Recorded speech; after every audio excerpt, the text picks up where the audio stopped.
من این مقدمه‌ای بگم از موضوع.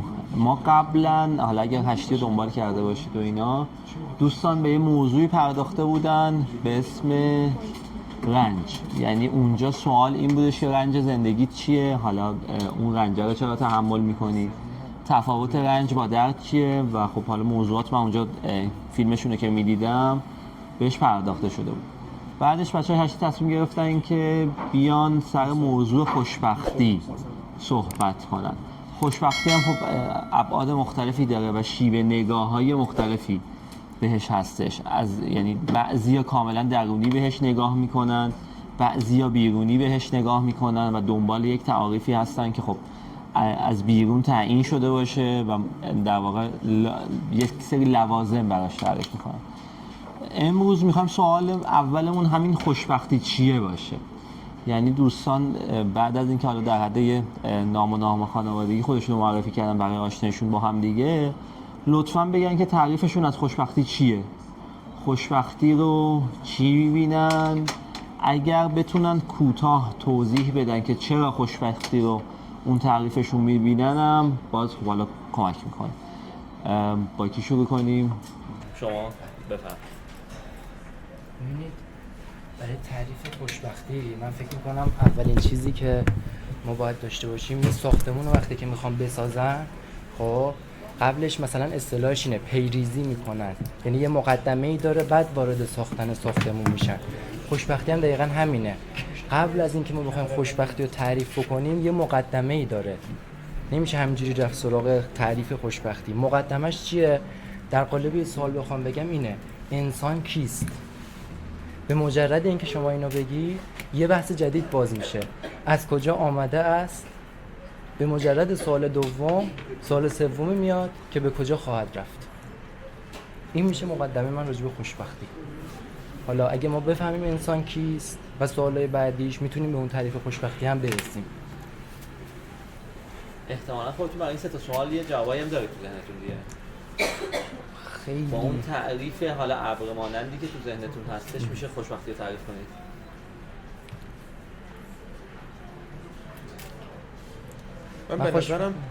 من به نظرم تو ذهن ایشون خوشبختی خارج از یک فراینده.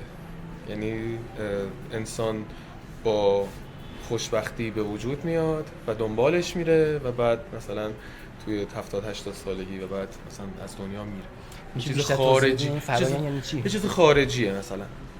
یعنی انسان با خوشبختی به دنیا نمیاد، باید بره به دنبال خوشبختی. این چیزی که شما تعریف کردید اینو داره مطرح میکنه. نمیدونم این چیزی که شما گفتید مثلا من این مثال بزنم. من خوشبختی رو به دو قسم تقسیم میکنم. یه دونه خوشبختی که توی زندگی حال کنونیمون داریم، حالا اون بحثی که شما میگی هست، بله. یه خوشبختی هم هست، خوشبختی که مربوط به آینده است، مثلا میلیون ها سال بعد، میلیاردها سال بعد، خوشبختی ابدی بهش میگن. تضمینی میدین میلیون ها سال بعد یا همین سال بعد خوشبختی که الان دارید تو فرایندتون تثبیت شده داشته باشید؟ بستگی داره به مشکلات زندگی، مسائلی که پیش میاد. هر چقدر من بیشتر روی خودم کار کنم، خب خوشبختیم پایدارتره. بستگی داره. میگم یه چیزیه که ببینید، من یه عزیزی میگفتش که به علوم ریاضی قبلا میگفتن علوم دقیقه. یعنی مشتق یه دانشمند آسیایی با یه دانشمند آمریکایی، هر دوتاشون یه تعریف دارن، ولی علوم انسانی یه تعریفی مثل هوش، دو تا دانشمند قدر قدرت رو فرض کنید تعریفاشون با هم متفاوته و حتی ممکنه متناقض هم باشه. این که شما میگی خیلی پیچیده است. این که من میتونم یه سال بعد حفظ بکنم یعنی خیلی پیچیده است جوابش. میخواید تعریف شما هم بشنوید خوشبختی؟ میتونم من قبلش یه سوالی بپرسم؟ اینکه چرا ما دنبال خوشبختی تو زندگی؟ اگه ما دنبال خوشبختیم پس یعنی عملا به ما گفته شده یا تلقین شده که پس ما خوشبختی نداریم، که ما دنبال خوشبختی هستیم. یعنی از روزی که حالا متولد میشیم خودمون رو پیدا میکنیم، یعنی یه جورایی همه دنبال خوشبختی هستیم، درسته؟ پس ما اول دنبال این که چرا دنبال خوشبختی هستیم. یعنی عملا ما هیچ خوشبختی نداریم و یک خوشبختی یک سری معیارها میبینیم که از طریق جامعه تلقین شده یا از طریق جامعه تلقین شده یا خودمون یک سری چارچوبایی رو داریم که به عنوان خوشبختی در نظر میگیریم و به دنبال اون هستیم. من سوال من دوست دارم بپرسم از هر کدومتون که چرا ما دنبال خوشبختی هستیم. دوست دارم نظرتون رو بدونم.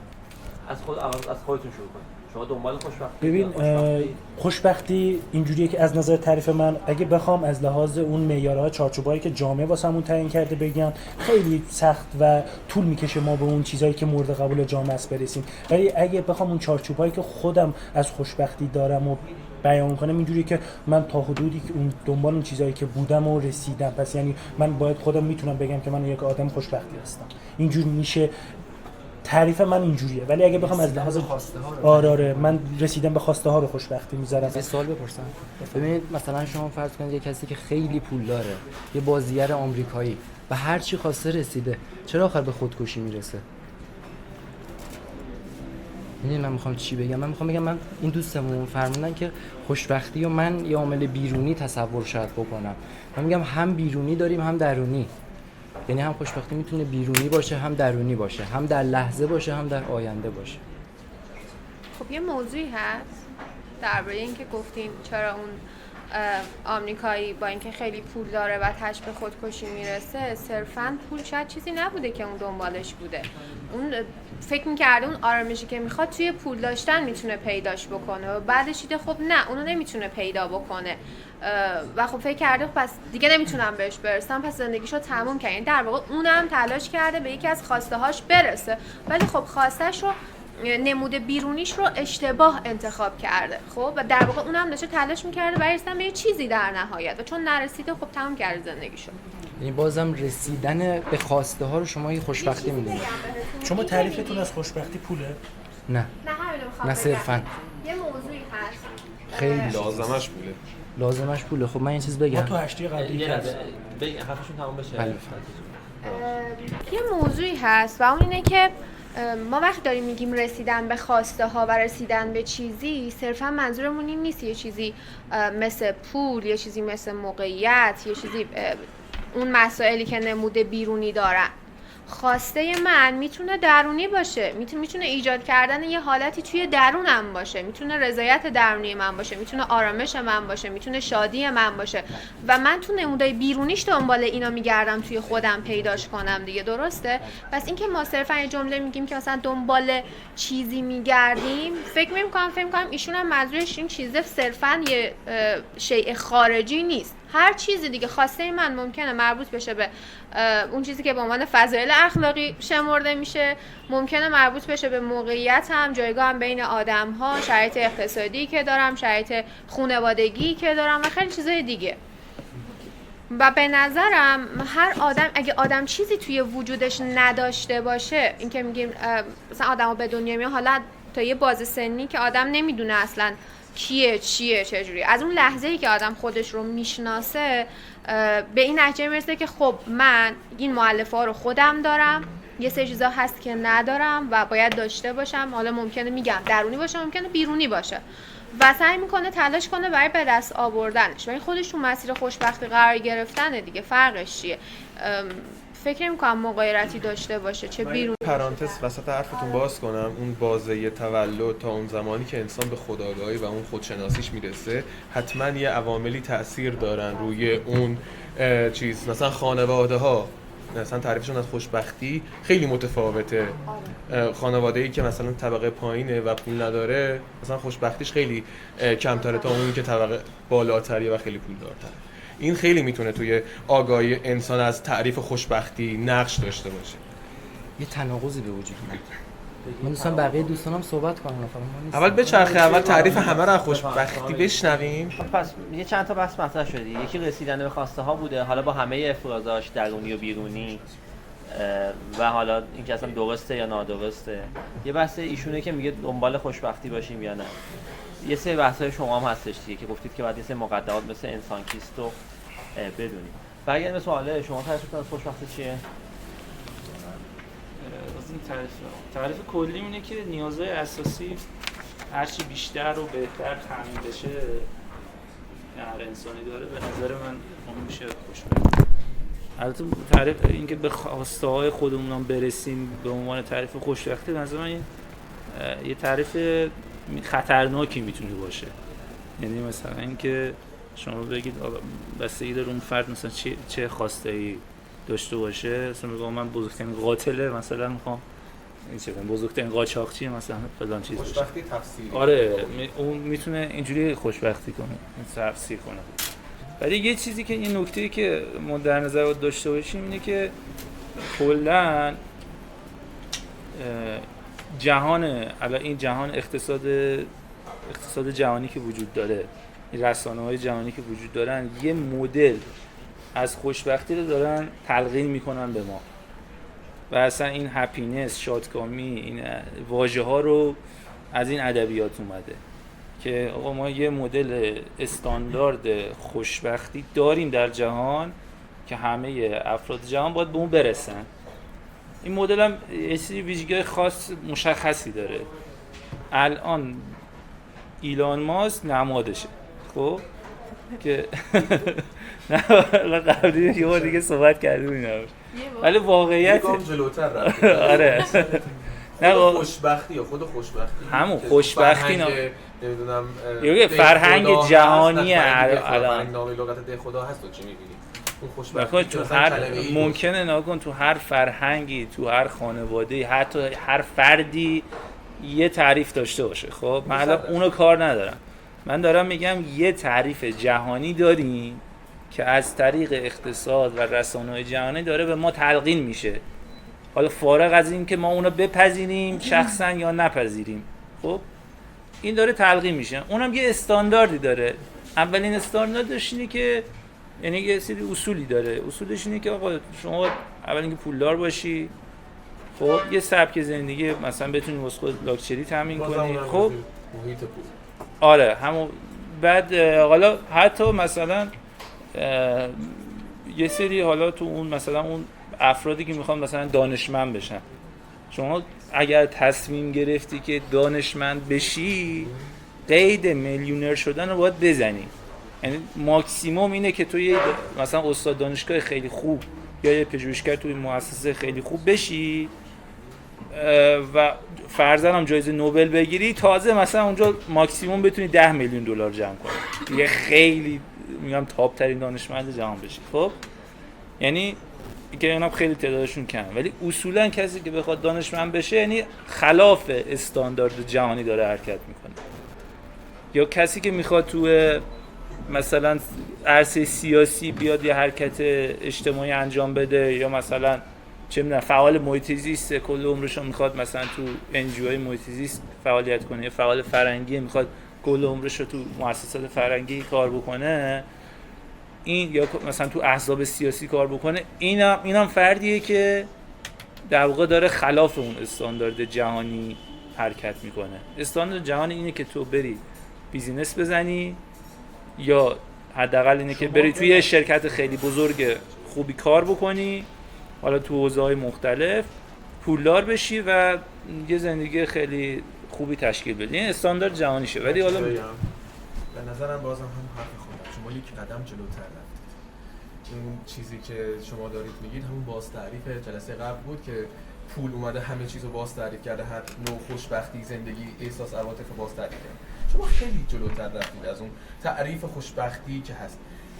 بیاید بپرسیم چی شد که انسان به دنبال خوشبختی رفت؟ چی باعث شد؟ این که ما الان میخوایم بریم دنبال خوشبختی از همون فرهنگیه که به ما تحمیل شده، اون فرهنگ جهانی که داره به ما تحمیل، اون دائما داره میگه آقا تو پولدار نشی بدبختی، خب تو نمیدونم نری بیزینستو نزنی بری کارمند بشی حتی بدبختی. خب خب لولش اینه که من هر چی که استاندارد جهانی میگن رو دنبال کنم. این آدم اصلا خودش میدونه کیه که چششو ببنده، خودشو اصلا در نظر نگیره و فقط به این فکر کنه که خب استاندارد جهانی چی میگه من برم دنبال اون.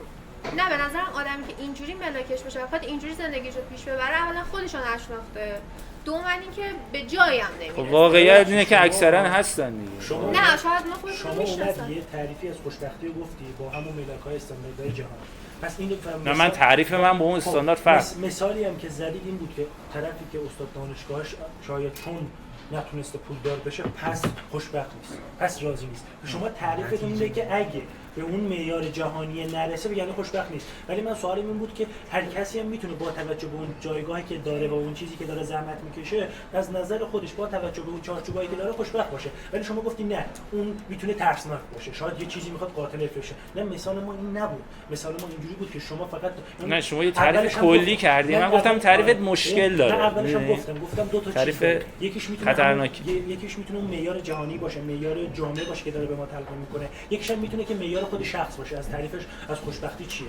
مثلا من 3-4 تا مثلا معیار دارم، مثلا خانواده خوب، آرامش، که صرفا فقط پول نیست. ما فکر کنم تو هشته قبلی هم راجع به این حرف زدیم که با پول نمیشه دقیقاً به خوشبختی رسید. فکر کنم لازمش اینه، ولی من به برداشتی که خودم به این رسیدم لازمی آنچنان قوی هم نیست، ولی وجودش هست. خب ولی اینکه شما میگی که اون نباشه، اونی که مثلا میگم کارگر حتما خوشبخت نیست، یا اونی که استاد دانشگاه، شما دارید صرفا نظر یه شغلایی رو مطرح میکنید چون اون کار بیزینسمنی و اون واسط استاندارد جهانی رو ندارن پس یعنی خوشبخت نیستن. من فقط مشکلم با حرف شما نه، من که نگم، من تعریفم که از نظر من کسی که میخواد یه دانشمند بشه، تعریف خودت، چون ببین الان نه، تعریف من با تعریف استاندارد جهانی فرق میکنه. میگه تعریف اونا اونه، ایشون منتقدش، شما منتقدشی. شما تعریف خودت هم بگو. من تعریفم نگاه، ما یه نیازهای اساسی داریم به عنوان انسان که چیز مشخصی نیست، مثلا بخوام بهشون شاید 10 مورد یا بیشتر باشه، نمیشه بیشتر در روش صحبت کنیم. نیازهای اساسی بشر هستش که هر چقدر اون نیازها رو بهتر برآورده کنیم، بهتر تامین کنیم، ما احساس رضایت از زندگی بیشتری داریم، احساس می‌کنیم شادکامی بیشتری. حالا روش این تامین این نیازها میتونه متفاوت باشه، بخاطر میتونه تعریف خوشبختی هر فردی مثلا شغلش متفاوت باشه، ولی اصول کلیش به نظر من همینه که حالا مثلا اونم نیازها مشخصه دیگه. مثلا شما به سلامت جسم و روانت باید برسی، بتونی یه رفاه جسمانی حداقل داشته باشی، حداقل متوسط جامعه باشی، و اینکه همون رفاه و سلامتی هم با راحت ترین شکل ممکن به دست بیاری، حتی المقدور، و با کمترین ریسک ممکن. پس و یعنی شما معتقدی این به نظر من پس یعنی شما معتقدی که مثلا میگم چون میگی سلامت جسمانی، مثلا یه معلول دیگه خوشبخت نیست؟ کل حرفاشون چی میشه که اون بعد دیگه خدای شکر مثلا شما بگید. بفهم. سلام. خوشبخت اومدیم. خوشبختیم از اون. یه ذرم بلندتر داشتم چک صدا میکردم. این خوشبختی بیش از این که حالا بخوایم یه تعریف اصطلاحی ازش داشته باشیم، اگه مثالی بخوام عرض بکنم، نه یک توانایی رمزآلوده، نه یک کلید پنهان تو جیبمونه که حالا هر جایی که خواستیم مثلا یه بار خستگی رو دوشمون اومده بزنیم مثلا ها رو حل شه. نمیدونم مثلا الان من پاشم برم شمال، حالم خوب نیست، پاشم برم اونجا، به عنوان یک کلید آپشن ازش استفاده بکنم. به نظر من خیلی مهم نیست، ولی در کل بخوام عرض کنم اینه که خوشبختی از یک بودنی است و یک شدن، نه یک بودن تا شدن. یعنی ما همیشه این تا رو میذاریم وسط، فکر میکنیم اون شدن باید اتفاق بیفته و از خود بودن در واقع غافل میشیم. من یه فیلمی میدیدم، میخوام این بودنه رو توضیح بدم بعد شدنه رو بگم چیه. من یه فیلمی میدیدم، حالا اسم فیلم متاسفانه یادم رفت، داشتم حافظه‌مو یادآوری میکردم چی بود. طرف میخواست خودکشی کنه، صدا دخالت داره با این با این اوکی. طرف میخواست خودکشی کنه، یا این فرشته‌ای که میخواست بیاد جونش رو بگیره اومد طرفش گفت که حالا یه لحظه خودکشی نکن. من قبل از اینکه بخوام این داستان رو تعریف کنم یه چیزی بگم. ببینید تو دنیای حالا جهان مدرن و غرب، اونا از پدیده‌ای مثل روانشناسی معمولا قبل از اینکه آدم براش اتفاقی بیفته استفاده میکنن. ماها معمولا روانشناسی رو مشاور محور میگیریم، یعنی اتفاقی برام افتاده، حالا باید برم روانشناس، حالا باید برم روانپزشک. ولی عمدتاً اونا اینجوریه که از روانشناسی برای طراحی‌های اجتماعیشون استفاده میکنن، یعنی تو فیلماشو میارن، این مبتنی بر یک فلسفه‌ایه. این فرشته مرگ میاد پیش این آدمه که میخواد خودکشی کنه، میگه حالا یه لحظه واسا. میگه چیه؟ میگه من اصلا تو رو یه لحظه نیست فرض میکنم، انگار نیستی. حالا ببینیم جهان پیرامونه که تو داشتی توش زندگی میکردی چه اتفاق میفته، واسه مامانت، واسه همسرت، واسه بچه‌هات، واسه کی داره چه اتفاقی میفته. یه لحظه این نیست میشه، میبینه آره در اثر نبودنش مادرش این اتفاقات براش افتاد، مریض شد، مثلا بیمار شد، فقط در اثر نبودنش ها. شاید لزوما به این معنا نبوده که حتما باید کاری میکرده، در اثر نبودنش. همسرش این اتفاقات براش افتاد، اینجوری. بعد این به خودش اومد گفت پس من انقدر بودنم اثر داشت که خودم نمیدونستم، میشه منو برگردانی؟ گفت نه دیگه تموم شد، خلاصه باید رخت و برکنیم ببریم. یه وقتایی مثلا اینجوریه، ماها با بقیه داریم سیس مشاور برمیداریم وقتی کنارشونیم، اما همین که من کنارشم ولو اینکه هیچ کاری نمیکنم، همه این مشکلات و همه این سختی ها میگذره، ولی اون آدم یکم نگاه به عقبش که میکنه میبینه یکی کنارم بود، بهم هیچی نگفته ولی با من بود، که با من اومد و این مسیر رو تجربه کرد. لذا من خوشبختی رو اینجا اگه به معنای بودن بخوام تعریف کنم، میگم به معنای تجربه با هم بودن. تو خیلی چیزا میتونه سرایت بکنه. این یک. دو، شدن چیه؟ شدن برای من یه ذره حس انجام وظیفه و مأموریت و اینا داره. حالا واسه هر کس دیگه امکان داره چیز دیگه داشته باشه، اینکه من مأموریتم خوب انجام بدم، ولی خب قبلش یه چیزی داره. اون چیه؟ اونی که محاسبه‌ام چطوری باشه. من اولین بار، اگه زیاد دارم صحبت میکنم جلو حرفمو بگیرید، 19 سالم بود رفتم کافه، تا حالا کافه نرفته بودم. بعد گفتیم آقا با سفارش آورد و اینا، سفارش آورد، دیدم اولیش نوشته اسپرسو، به خدا نمیدونستم اسپرسو چیه. این تازه دانشجو شده بودیم، رفته بودیم یه شهر دیگه. اینو آورد و اینا. بعد من که یه دونه کوچولو لیوان کوچیک بود و همینجوری یه دونه مثلا شکلات کنارش بود و یه دونه آب آناناس کوچولو بود. بعد من گفتم خب ببین قهوه، حالا این اسپرسو موضوعیت داره، اینو که الان نباید بخورم که، اول باید بریم تو نظام محاسبه خودم، توی محاسباتم اول باید برم سراغ این، بعد حالا قهوه رو آخر میکشم بالا. گفتم خب باشه اینو خوردم، اینو نوبت به قهوه رسید، کشیدم بالا، طعم زهرمانش فوبیای قهوه گرفتم. این هنوز که هنوزه حسش میکنم. بعد به این نتیجه رسیدم اگه من این محاسبه درست میکردم، میگفتم این قهوه که تلخه، اینو میخوردم کنارش مثلا جوره میخوردم، بعد کنارش هم مثلا یخت شکلات میخوردم و نمیدونم یه کمی هم مثلا آب و اینو چیز میخوردم، اون وقت این تلخی کنار اینها که قرار میگرفت برای من طعم لذت بخشی داشت. این به من نشون میداد که آره همچنان میشه آدم، یعنی با اون محاسبهش کاری رو که میخواد درست انجام بده. ما چون محاسبه اون غلطه، کاره رو چون درست انجام نمیدیم، همه جا دچار سوء تفاهمی میشیم. حالا ادامه صحبت میکنم، ببخشید. دست شما درد نکنه. سوالتون رو بپرسید ولی اجازه کنم جواب ندن، نظر ایشون و دو عزیز. باشه. من فقط نکته نظر ندادم. بودن تا شدن، نه بودن و شدن. واو شاید مونده. سلام عرض میکنم به همتون. شروع بحث شما رو خیلی دوست داشتم. اول اینکه آقا خوشبختی چیه رو با 3-4 تا سوال اساسی خودت پرسیدی که نشون دادی که اصلا بحث فلسفیه، یعنی سوال در سوال. بحث شما هم شبیه هم بود، اینکه اصلا چرا هدف خوشبختیه و اینکه آیا برامون هدف گذاری کردن. به نظر من بحث درستیه، چون تو تاریخ هم نگاه میکنیم این هدف زندگی چیست، خوشبختی بحث جدیدیه. مثلا تو وایکینگا هدف زندگی اینه که تو جنگ بمیری بری والهالا، یا یونانیا اون بحث یودایمونیا رو داشتن به عنوان هدف زندگی که خیلی جذابتر از این خوشبختی که مثلا پول داشته باشی یا تمام خواسته ها و نیازات برسی. اون یودایمونیا یه چیزی مثل اینه که برسی به قله، یعنی یه کاری باید براش بکنی، یه سختی باید براش به جون بخری، یا درختی که میوه میده رو میگن اون رسید به یودایمونیا، یعنی زحمت داره خوشبختی حالا یا هدف زندگی. و نگاه شما هم دوست داشتم به اینکه از دیگران چجوری نگاه کنن اون خوشبختی در دید جامعه یا دید دیگران. مرسی فعلا.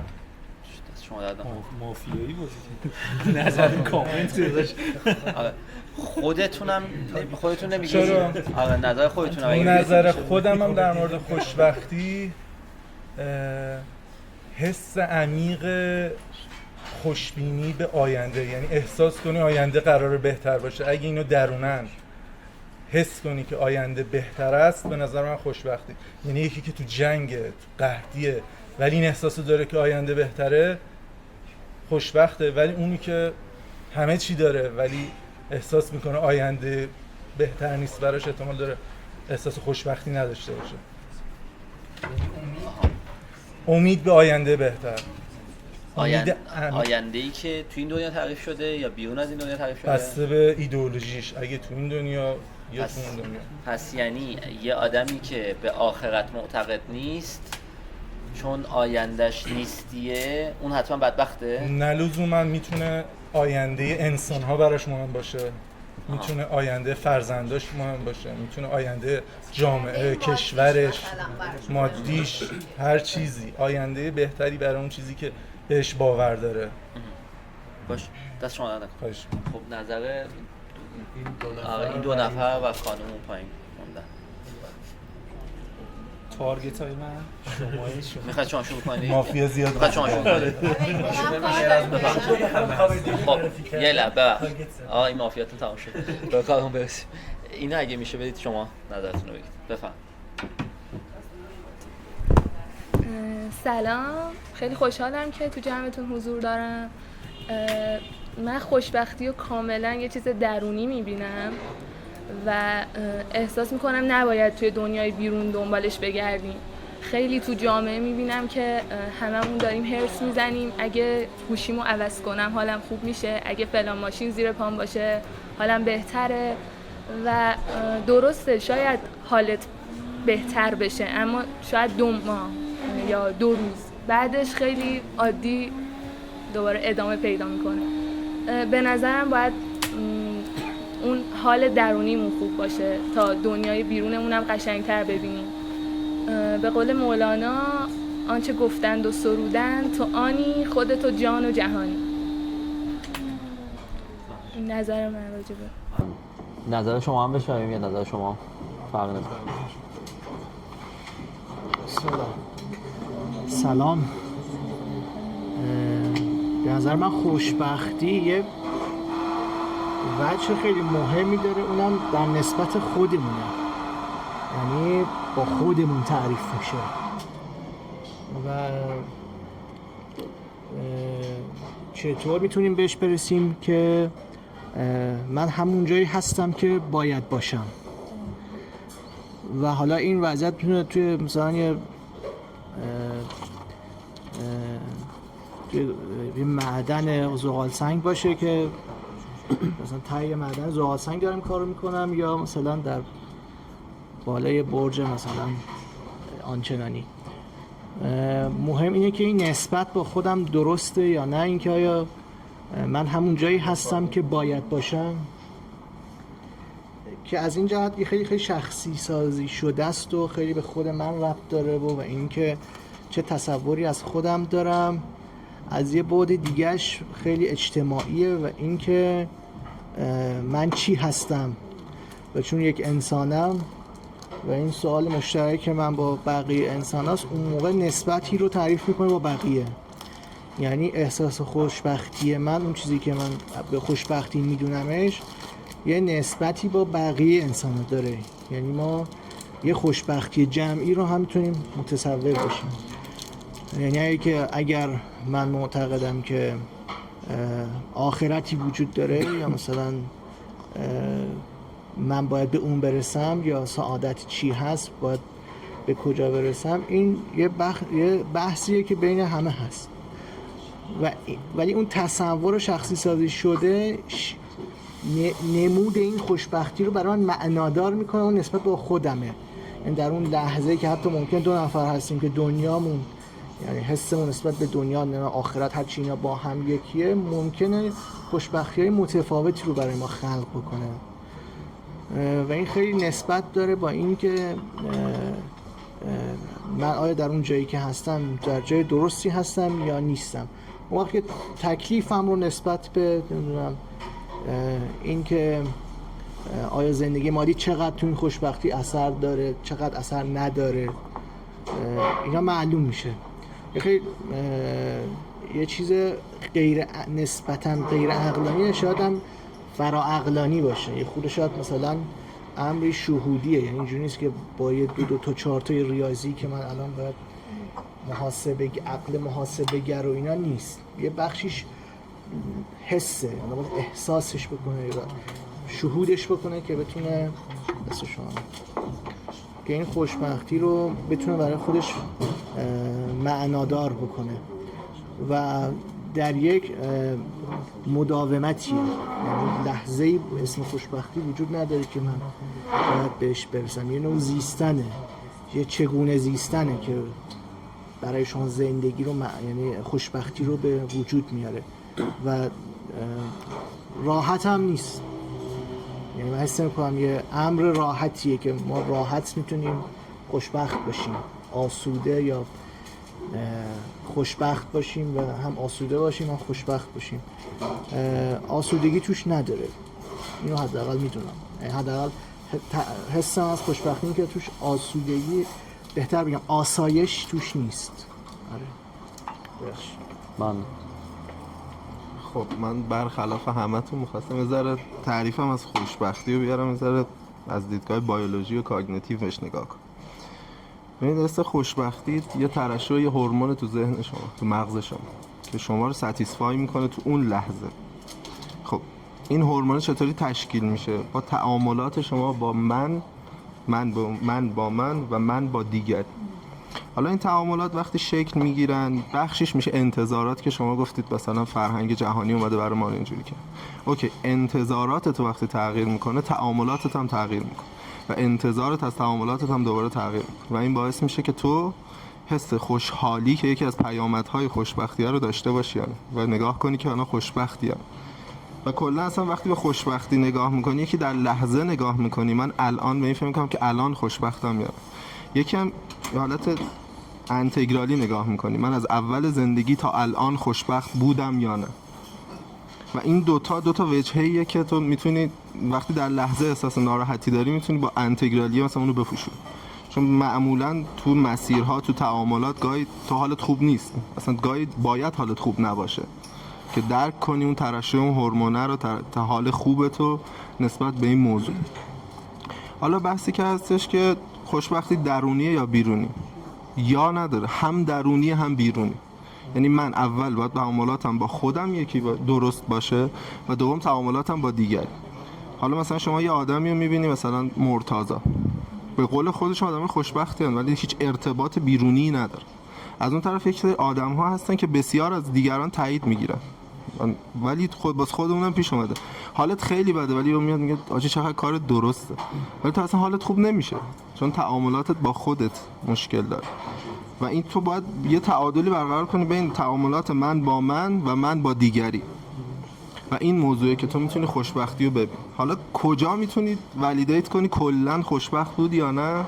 اون لحظه‌ای که روحت از جسمت جدا میشه، اگر بتونی اون موقع نگاهی بکنی اونجا تازه میتونی انتگرال بگیری از زندگی، ببین من تو طول زندگی مثلا آدم خوشبختی بودم یا نه.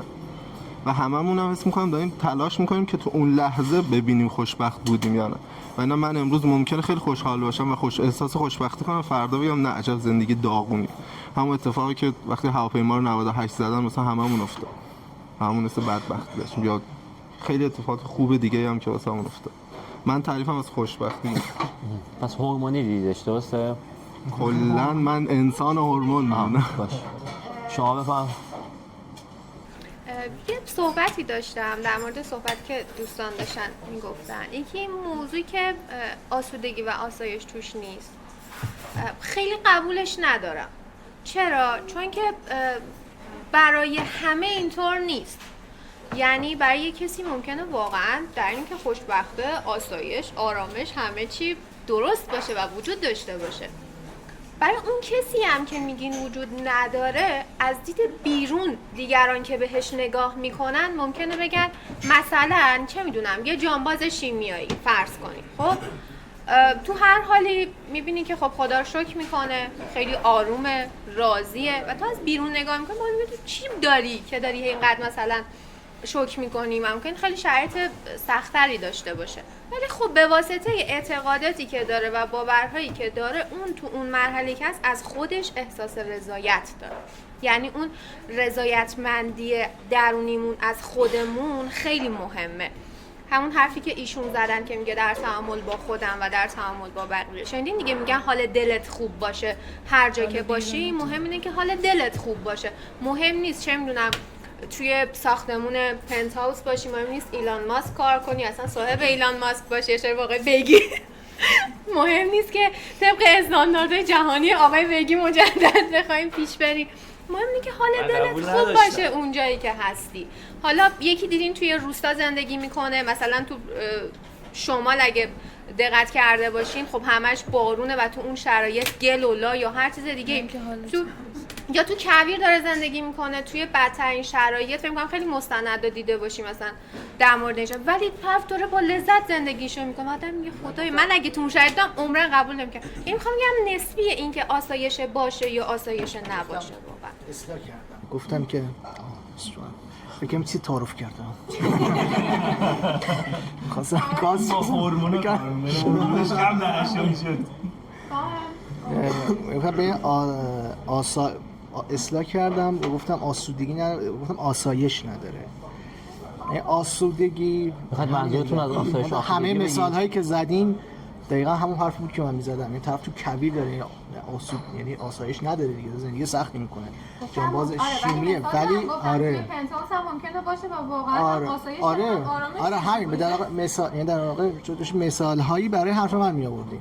میگم آسایش یعنی در آسایش به معنی اینی که راحت باشیم و خوش بگذره و اینا توش نیست. یه تلاشی داره، یه سختی مداومی داره، از بین نمیره، مدام با یک وضعیت جدید روبرو هستین، اون وضعیت رو بهش فائق بیاید، دوباره یک وضعیت جدید. یعنی آره من با این قسمت سختیه مشکل دارم. نه سخته، چرا سخت باشه؟ نه هست. یعنی ما الان میتونیم کسی پیدا کنیم یا تو زندگی هیچ سختی ندارم.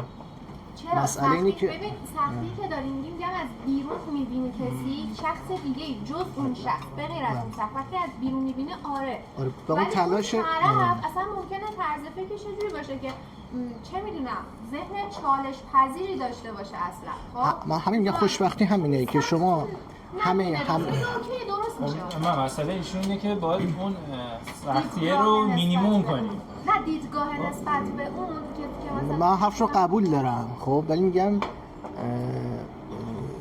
یعنی که شما ساعت مثلا ساعت 11 نصف شب سوار موتور تو وسط بارون دارید یه کار پیگیری میکنی خیلی هم سختی، ولی حس میکنی آره کار درستی داری انجام میدی.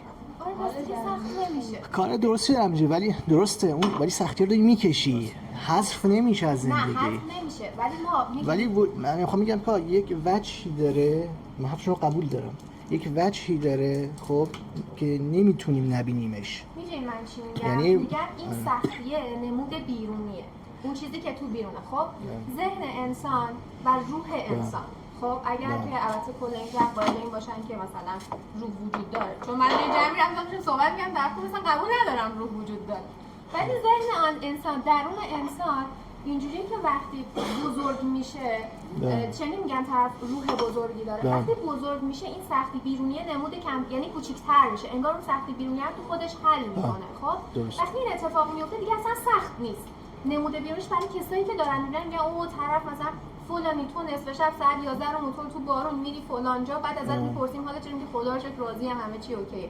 از بیرون آره، ولی وقتی طرف ذهنش بزرگتر از اون مسئله است دیگه نمیبینه، اون اصلا سختی نیست، مثلا رواله براش عادیه، روتین زندگیه و برای کسی دیگه که از بیرون به اون حد نرسیده سخت میشه. منظور همه حرف شما قبول دارم، هیچ مشکلی با حرف شما یعنی نه میدونم نه ولی از روی روتین بودن نیست، یعنی شما سختی رو لمسش میکنید. روال عادیه، از نظر اون عادی نیست.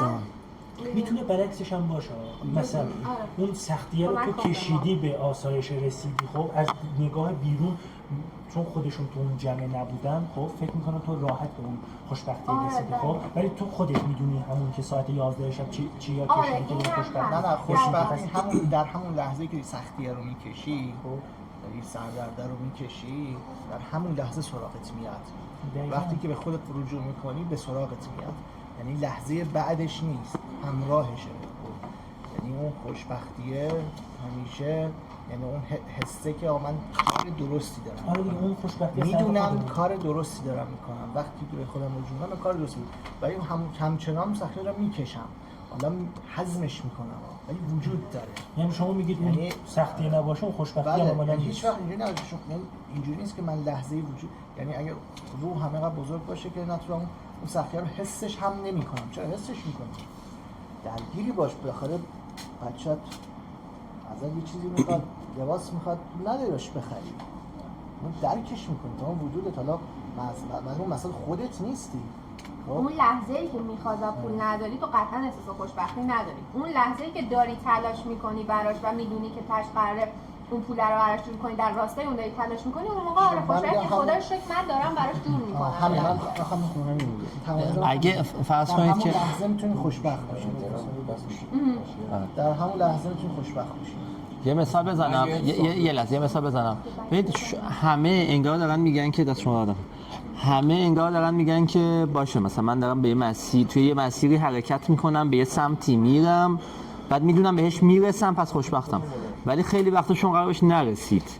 مثال میزنم خب حالا چون مثال بچه رو گفتید، حالا عموما بچه‌ها اینجا فکر کنم مجرد باشن، حداقل سنشون به بچه داشتن نخوره. فرض کنید بچه شما مریضه و رو به موته. خب الان شما همچنان احساس خوشبختی میکنید، یعنی دارید تلاش میکنید و میدونید درمانم نمیشه، این یه بیماری مثلا سبالعلاجی تو 3 سالگیش گرفته، قراره که مثلا 2 روز دیگه هم فوت بشه. شما هم دارید تلاش میکنید مثلا براش چه یه کلیه پیوندی ایجاد کنید، کلیه پیوندی برای بچه 3 ساله، ولی از اون برم دکتر بگه آقا نگرد نیست، پیدا نمیشه. شما همچنان احساس خوشبختی میکنید؟ شاید اون امیده باعث بشه که امید به این که اون کلیه پیدا شه باعث بشه که اون حسه رو داشته باشه. یه چیزی بگه. انتظار آدم رو توی یه چیز واهی قرار میده، توی فضای واهی قرار میده که بهش نمیرسه. میشه بهش رسید، میشه بهش نرسید. اگه بهش رسید که تو اون انتظاره سوخته، تو اون انتظار سوخته، اگه بهش نرسید که کلا خودش سوالی که ایشون مطرح کردن اینجوری بود که خب اگه مثلا میگم مثالی که زدید گفتن شاید اصلا عملا درست نشه، شاید اصلا خوب نشه یا اصلا رو به فوت اینجوری حالا خوب نمیشه. خب ولی اون 2 روزم وقت. آره مثلا اگه اینجوری نباشه که ما تلاش نکنیم. ببخشید خیلی مثلا خوشونت میده، مثلا ممکن در کیشه یه 4 سالتون مثلا فوت کرده اصلا در اون لحظه هستید.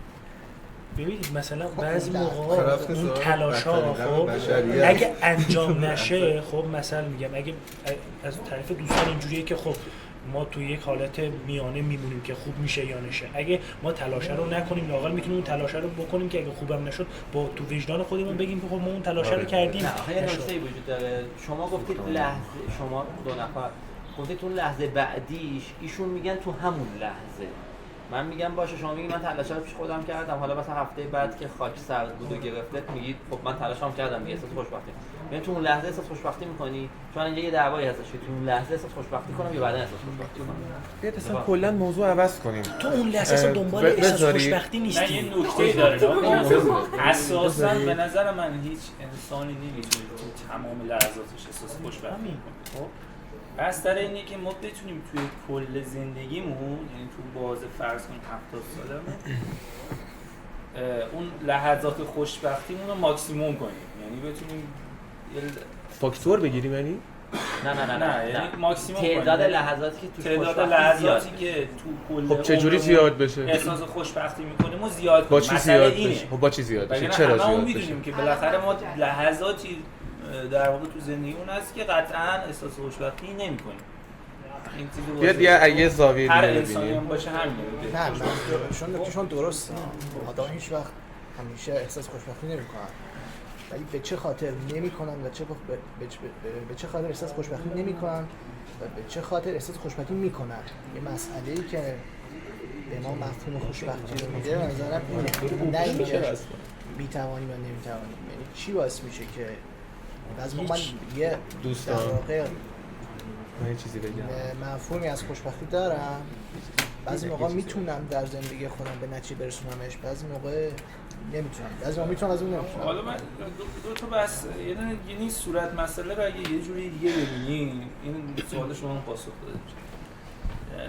یعنی که اصولا حالا ما هر کدوم اومدیم از نگاه فرهنگ‌های مختلف، از نگاه اشخاص شخصی یا نگاه فرهنگی، یعنی مثلا من گفتم فرهنگ سرمایه‌داری جهانی، مثلا ایشون گفت فرهنگ وایکینگ یا خوشبختی چیزی هست، فرهنگ مصری‌های چیزی بوده. خب و این مسائل هستش، ولی از نگاه شخصی هم هر که اومد نگاه شخصیشو گفت. ولی من مثلا اینه که بیایم یه سوال اینجوری مطرح کنیم که اصولا ما میتونیم یه اصول کلی واسه خوشبختی تعریف کنیم که اگر هر انسانی تو هر موقعیتی اونو انجام داد در واقع خوشبخت باشه. مثلا شما الان خیلی گزارا گفتن، یعنی تو ذهن افرادی هم که اینجا بود به نظر من سعیشون بود که یه تعریف کلی از خوشبختی ارائه بدن که شامل همه افراد بشه. خب ولی وقتی من همه تعریف‌ها رو گوش می‌کردم همیشه استثناء میاد تو ذهن من. میگم که آقا مثلا یکی گفت چنم امید با آینده داشته باشه، یعنی همون لحظه هر کاری داره میکنه امید با آینده داشته باشه، اون فرد خوشبختی. ولی من دارم میگم که اصولا ممکنه چه میدونم جیش العدل، فرمانده جیش العدل اون امید با آینده داره. یعنی یعنی فرمانده داعش هم امید با آینده داره. خب احساس خوشبختی میکنه. خب مسئله همینه، بقیه رو بدبخت نکنه. مسئله دیدگاه اون اصلا دیدگاه بقیه نیست که اون داره خودش رو میبینه. مگه مثلا خیلی از آدم‌های مستبدی که ما داشتیم و خیلی ظلم‌ها کردن مگه اونا بقیه براشون مهم بوده؟ همون من دارم میگم یک اصول کلی اگر بشه یک اصول کلی برای خوشبختی ما داشته باشیم، بگیم آقا هر کی رو هر انسانی با متر سنجیدیم بگیم آقا این آدم خوشبخت. ما اگه معیار اون بذاریم امید با آینده، من میگم خیلی اصلا ممکنه توهم داشته باشه یا ممکنه اصلا تروریست باشه. یعنی من بس سر اینه که مثال بدتر بزنم، اصولا امید با آینده معیاری برای اینکه اون بگیم اون فرد خوشبخته نیست. خب برادر من یا مثلا تعریف‌های دیگه هم گفتن که مثلا من اینو چون کار درستی انجام داده. مثالی که زدی و اصلا از اونم بدتر، فرض کن یکی همین الان هروئین رو میزنه و هورمون‌های لذت و آرامش و احساس میکنه آیندهش به شدت قرار خوب باشه، اون لحظه احساس خوشبختی داره. بس اینه که احساس خوشبختی امید با آینده هست یا نه؟ همین. ولی از نگاه بیرون، از نگاه آینده ممکنه نتیجهش فاجعه بار باشه برای خودش یا برای دیگران. خب حالا به نظر شما ما آدم خوشبخته یا بدبخته؟ از نظر من 100% بدبخت. ما نمیتونیم ولی نظر من مهم نیست کنیم برای کسی که کی خوشبخته. نه تصمیم گیری که نیست، برچسب زدن.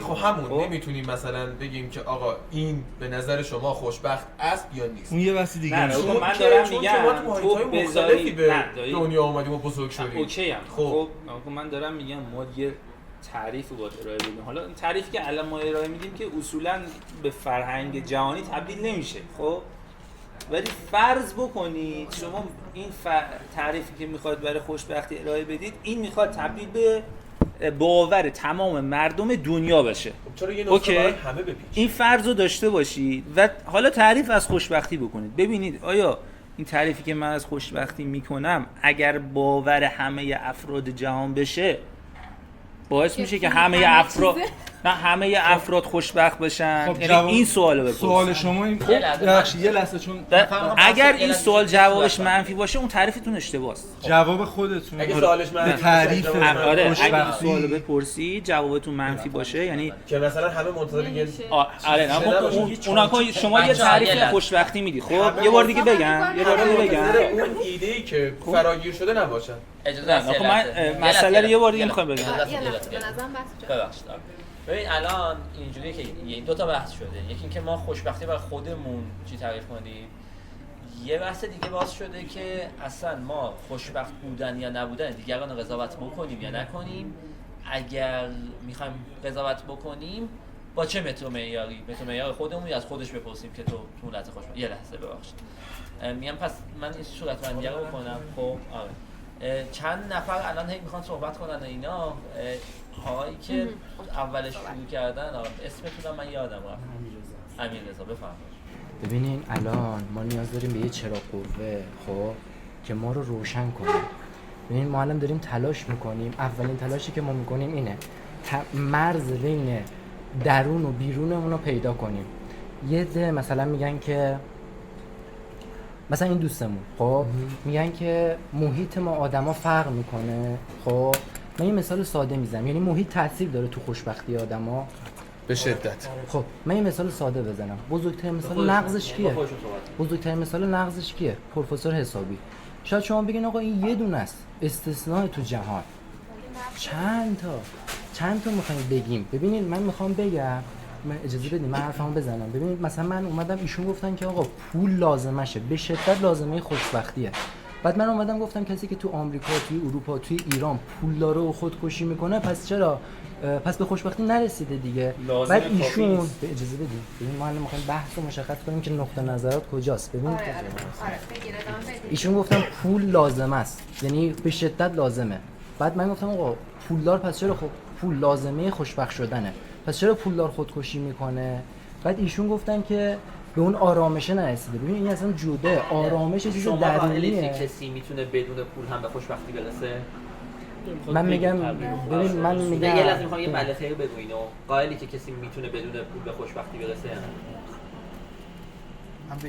خودشون تعریف نمیتونن جواب کاتب بدن. تا زمانی که اینجا پس الان اینجا یه نقطه اختلاف جدی آخه نمیشه اینجا خودش میگم اینجا یه نقطه اختلاف جدی هستش دیگه، چون ایشون میگن لازمه. وقتی تو ریاضی وقتی چیزی لازمه بدون این اون حتما محقق نمیشه، ولی چون ایشون میگن که بله و لازم نیست، یعنی اینجا یه نقطه اختلافی هست. حالا شما حرفتون ادامه بدید. من تعریف خوشبختی رو بگم. بفهم. اتصال به کمال مطلق. کمال مطلق رو چی تعریف می‌کنی حالا؟ صبر کن. بفهم. اتصال به کمال مطلق.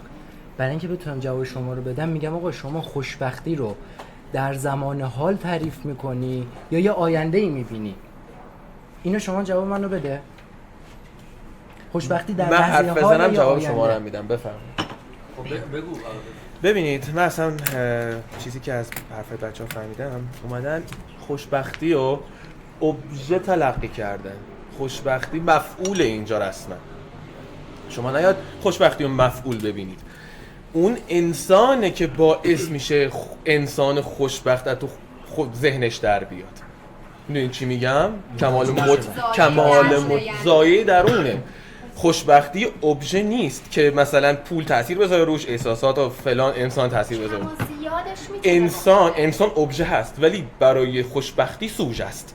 میاد خودش حرکت میکنه به سمت رو به جلویی که مثلا خودش تعریف کرده و میگه آره آقا این پارامترهای منه، من با این خوشبختم، با این متد خوشبختم. بیاید سر مثلا توی تلقین امر خوشبختی نسبی گرا باشیم، نه اینکه چی باعث میشه که ما خوشبخت بشیم اون نسبی گرا باشیم. میبینیش همینطور که میگن ما دنبال هر کی یه متدی داره که با اون خوشبخته، ولی آیه بیگه دنبال یک متدهای ثابتی بودن که همه به اون برسن و با اون خوشبخت شن. دنبال این نبودن. اتفاقا آیه بیگه دنبال اون بودن که گفتم بیارید ما یک تعریفا رو اصول کلی جهانی داشته باشیم. نمیشه چون هر کس یه متدی از خودش داره. میشه. ببین اگه قرار باشه مثلا همون مثلا فکر همون افرادی داره که میشینن متد جهانی رو طراحی همون دیگه. ببین من میخوام بگم من سوالم اینه. اتصال به کمال مطلق. ببخشید استانداردهایی که ببینید من کاری ندارم. ببین شما غربی‌ها رو مثال میزنی، خب غربی هدفشون چیه از زندگی؟ من میگم هدفشون از زندگی چیه؟ هدف ببین من میگم مقصد نهایی چیه؟ من سوالم اینه. خب همین مقصد نهایی کسی که از زمانی که چشم باز میکنه، حالا من کاری ندارم الان هر کسی برای خودش عقیده‌ای داره، ولی مقصد نهایی که کسی که مثلا مذهبیه و کمال و خدا در نظر میگیره و هر چیزی که حالا به اون مربوط باشه، با مقصد نهایی که اونی که نشسته مثلا چه میدونم توی آمریکا مثلا آقای کی بود؟ یا هر کس دیگه ای که اصلا عقیدهش روی این سمت نیست، مقصد نهایی با هم متفاوته. به خاطر همین نمیشه براش اومد. ولی میتونی بگی که اوکی یه سری مؤلفه‌ها هست که هر کسی بنا به حالی که خودش داره، مؤلفه‌های خودش داره، یه سری مؤلفه‌های عمومی هستن که میتونه این رو کم و زیاد بکنه، میتونه روش تاثیرگذار باشه. مثلا یکی مثل من که اصلا من نوعی ها، نه من حسن‌پور، من مثلا امیدواری رو خیلی و تو زندگیم خیلی پررنگه، تو بدترین شرایط دادم امیدواریم. خب مهم نیست این امیدواره به چقدر جلوتر من مربوط میشه. یعنی خوشبخت هستی؟ نه چرا قبل‌تر از من قضاوت میکنید؟ بذار من حرفمو بزنم. نه ببین آخه من مشکلم اینجاست. شما میگی میتونید ما این طرز فکر رو بزنن. من میگم نه، مگه میشه؟ آقا یه کسی که همیشه ناله است تو نمیتونی بهش بگی آقا ببین امیدواری مؤلفه‌ای که خوشبختی تو رو بیشتر میکنه. اون اساساً مؤلفه امیدواری رو قبول نداره. با تجربه زیستی خودت داری بهش تلقین میکنی که آره امیدوار باش. خب میتونی بگی آقا این مؤلفه ها هست، یعنی بیاین بررسی کنیم که چه مؤلفه هایی میتونه خوشبختی ما رو، احساس خوشبختی ما رو بیشتر بکنه، پررنگ‌تر بکنه یا کم رنگ‌تر بکنه با توجه به طرز فکرمون، عقاید مذهبی و دینیمون، خانواده‌ای که توش زندگی میکنیم، عرف جامعه‌ای که توش هستیم و در نهایت خودمون، اون شخصیتی که داریم، اون چارچوب ذهنی که خودمون داریم. مگه واقعی سوال میپرسم اونایی که مخالفت به نظرم نظرش بگم کنم چون جمع بحث بیشتر مخالف اینین که خوشبختی از احساس رضایت درونی نسبت به شخص خودتون میاد؟ نسبت شخص خودتون نه لزومنش رو نمیگم. من یه مثال اولین پایت اینو قبول داریم بعد میرسیم به بعدش که ادامه بدیم نسبت به بقیه در یه نفر توی آفریقا مردم خودش نداشته باشه ولی از اون لحظه‌ای که داره به سر میبره رضایت نمیشه. شادیه، اون احساس شادیه. از درون خودش رضایت نداشته باشه و در اون لحظه چی؟ در واقع چی؟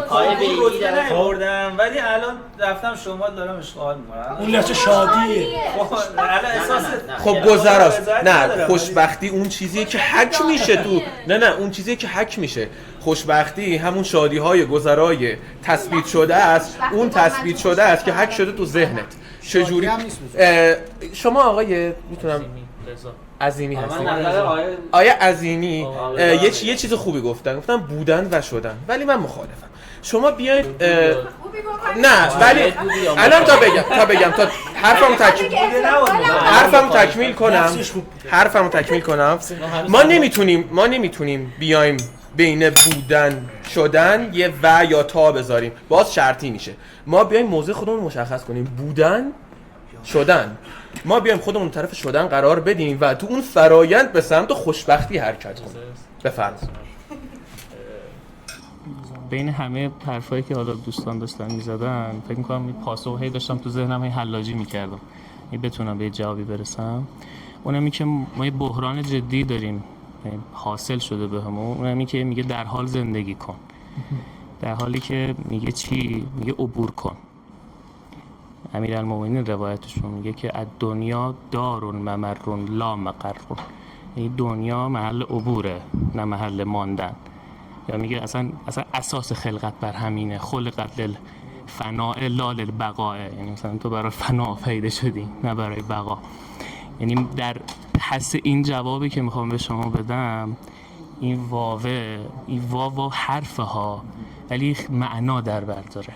چی میخواد بگه؟ میخواد بگه نه اتفاقا تو عبور کن، یعنی از این بودن نه به شرط چیه؟ به شرط چی؟ مثلا ببین ما حالا تو این مثلا شما نه بودن شما تو مثلا شرایط مختلف چک کنید. شما یه جایی هستی یه جایی میشی، یه جایی هستی و یه جایی قرار هم در بودن میگنجه هم در شدنه. حالا میخوام خیلی من صدرا زیاد خوندم، شاید رشته‌م فلسفه است. خب الان میگم خدمتتون. خب مثال ساده بزنم. من سرطان گرفتم. خب آیا سرطان بشود همه زندگی من یا نه؟ خواجه عبدالله انصاری یه کتابی داره منازل السائرین، میگه انسان سائره، ثابت نیست، یعنی باید عبور کنه. فرض کنید که ما توی دنیا 1000 تا منزل داریم. من در منزل 20م سرطان گرفتم. آیا باید در منزل 20م بمونم؟ نه. باید برم. چرا باید برم؟ چون امکان داره منزل 21م و 27م درمان من باشه. درمان من اونجاست. یعنی من در عینی که نباید در واقع اون بودن و اون جایی که هستم رو ادراک کنم، در عین همون من باید برم. چون یک چیزایی بر من عائد شده. اینه که میگه آب اگر یه جان بمونه میگنده. خب گندیدن بهش حاصل میشه. این یه نکته پامرز بکنم. نکته بعدی که میاد یه ذره شما اینو تو شاید منزل سرطان خوشبختی؟ تو منزل سرطان چون دارم به این فکر میکنم که من زندگی رو مثل مارپله میبینم که امکان داره اینجا مثلا من یه پله اومدم پایین ولی حرکت بعدی من امکان داره منو 100 تا پله ببره جلوتر. خب این یه نکته. من یکم عقبه اینو بگم. نکته دوستمونم بود. من فقط یه سوال بپرسم. باشه الان یعنی میخوام از فرمایش شما استفاده کنم چون گفتید که یه آینده‌ای رو میبینه و فلان اینا. فرض کنید که با همون سرطان اسرائیل ملاقات کنید، تو اون لحظه به خودتون میگید که وای من بدبخت بودم در گذشته. یکی از علما همین سوالو پرسیدن، گفتن که اگر همین الان مرگ بهتون بگن یه ساعت دیگه وقت داری، یه ساعت دیگه میمیری، تو این یه ساعت چیکار کنی؟ گفت من زندگیمو میکنم. گفت چرا؟ گفت بخاطر چرا این کار کرد؟ چون تو طول زندگی که داشته، وظیفه‌ای که داشته انجام داده. الان دیگه بارش رو حس نمیکنه. من چون بارش رو دارم احساس میکنم، چون کارم رو انجام ندادم، چون وظیفه‌ام رو چون وظیفه‌ام رو انجام ندادم احساس ناراحتی میکنم. مثلا تو همون منزل 20م دور از جون سرطان میگیرید و به قول ایشون 1 ساعت دیگه وقت دارید تا اسرائیل رو ملاقات کنید. یعنی تا قبل از این که اگر شما نمیدونستید سرطان میگیرید و بمیرید و حالا بنابر خدا فوت کنید، زندگیتون نمی‌کردید؟ نه، بودنم رو تا اینجا انجام دادم و میدونم یک شدن دیگری هست، فقط در این و مثلا حسرت نخواهید خورد که مثلا من قبلا بهتر بودم و خوشبخت‌تر بودم تا الان و بعد دیگر نیستم. ببین اصلا یه چیزی بگم اتفاقا پیچیده‌اش نکنه. مسئله پیچیده‌اش نکردم، دارم از ایشون سوال میکنم. اون پیرمردی که گفتم اگه فردا میخواید نه گفت ایشون گفت نه اوکی نه اوکی بفهم. نه اون پیرمردی که گفت آقا من یه روز دیگه میخوام میرم بازم همون کاری انجام میدم که فرض میکنم اگه نمیرم انجام میدم، اینجوری گفته دیگه. این یک آدم از نظر عرفانی، از نظر اسلامی خوشبختی فناست. از نظر عرفانی و خوشبختی فناست. فنا فلا. خوشبختی یعنی که تو اون فنافلا رو توضیح میدم چرا. نه این کلمه لقاء الله بهتره. لقاء الله تو قرآن هم اومده. ولی فنا من تو عرفانش گفتم. حالا تو هم عرفان هم بالا صحبت بس. نه حالا من بر اساس اخلاق دینی دارم میگم، یه اخلاق شادکامی هم بهش می‌رسه. بعد یه نکته تو اخلاق تو اسلام اون چیزی که من میفهمم اینه که خوشبختی یعنی اینکه تو مسیر لقاء الله باشی. خب یعنی تو مسیر لقاء الله باشی، یعنی هدف نهایی این باشه که من به خدا برسم. آره به خدا برسم، اون اسماء الهی رو ببینم، اون صفات الهی رو کسب کنم، از نظر عقلانی، اخلاقی و معنوی خودم رو رشد بدم. تا زمانی که تو این مسیر هستی، تو مسیر لقاء الله هستی، تو آدم خوشبختی. حتی اگه معلول باشی، حتی اگر تو یه هوملس باشی داخل زیر پل سان فرانسیسکو، خب فرقی نمیکنه. تو هر جا، حتی ایلان ماسک باشی، اگر تو مسیر لقاء الله هستی، تو آدم خوشبختی هستی. این تعریف اسلامی شد. من دوستم ولی حالا من یه تعریف شادکامی رو بگم. اصلا رضا میاره وسط خون. جایی که تو دیگه خانم حسن یه لحظه این نظرشون رو بگیرم. نظر خودتون رو بگیرم. اصلا یه چیزی بگم چون در تکمیل بحثشون یه سیر سلوک عرفانی هم داشته باشید، یعنی مراتبش رو برای من بگید، برای من مراتبش رو بگید که اون آخریش میشه فنا، تا جایی که من یادم آخریش میشه فنا. تا حد ممکن سعی کنم ادبیات دینی استفاده نکنم، خیلی ساده کنم، ترجمه کنم. خب ولی من این نکته قبل از چون برام خیلی اهمیت داشت، ایشون گفتن یه حرکت انتگرالی داریم، خب یا یه مثلا حرکت تصاعدی داریم یا یه حرکت درصدی داریم. مثلا چی؟ مثلا من امروزم 1% رشد کردم، فردا مثلا ضرب داره، فردا میشه مثلا 20%. این یه درصد مشکلی داره. خب من میخوام مشکلشو بگم. ببین اصلا این دوتا نیست. اون چیزی که هست اینه که من همین الان اگه حرکت جوهری مثلا مناسبت رو بخوایم پیشینه‌شو بس کنیم، همین یه آدم دیگه آدم قبلی نیستم. خب فردا اصلا یه آدم دیگه شدم. همون خوشبختیه که داشتیده یا یه خوشبختی جدیدتون تعریف آدم میشه. دیگه شدم یه چیز دیگه ام الان، یه آدم دیگه. یعنی حساب کن در طول یک سال، یعنی در طول 360 روز 360 یه آدم دیگه است. اونی که قبلی بوده دیگه نیست. خب یعنی به اضافه توانمندی قبلی بوده دیگه نیست، یه چیز دیگه است. این خیلی چیزش مهمه. یعنی انسان اگه بخوایم حرکت رو تعریف کنیم، حرکت انسان یک حرکت بدیعیه.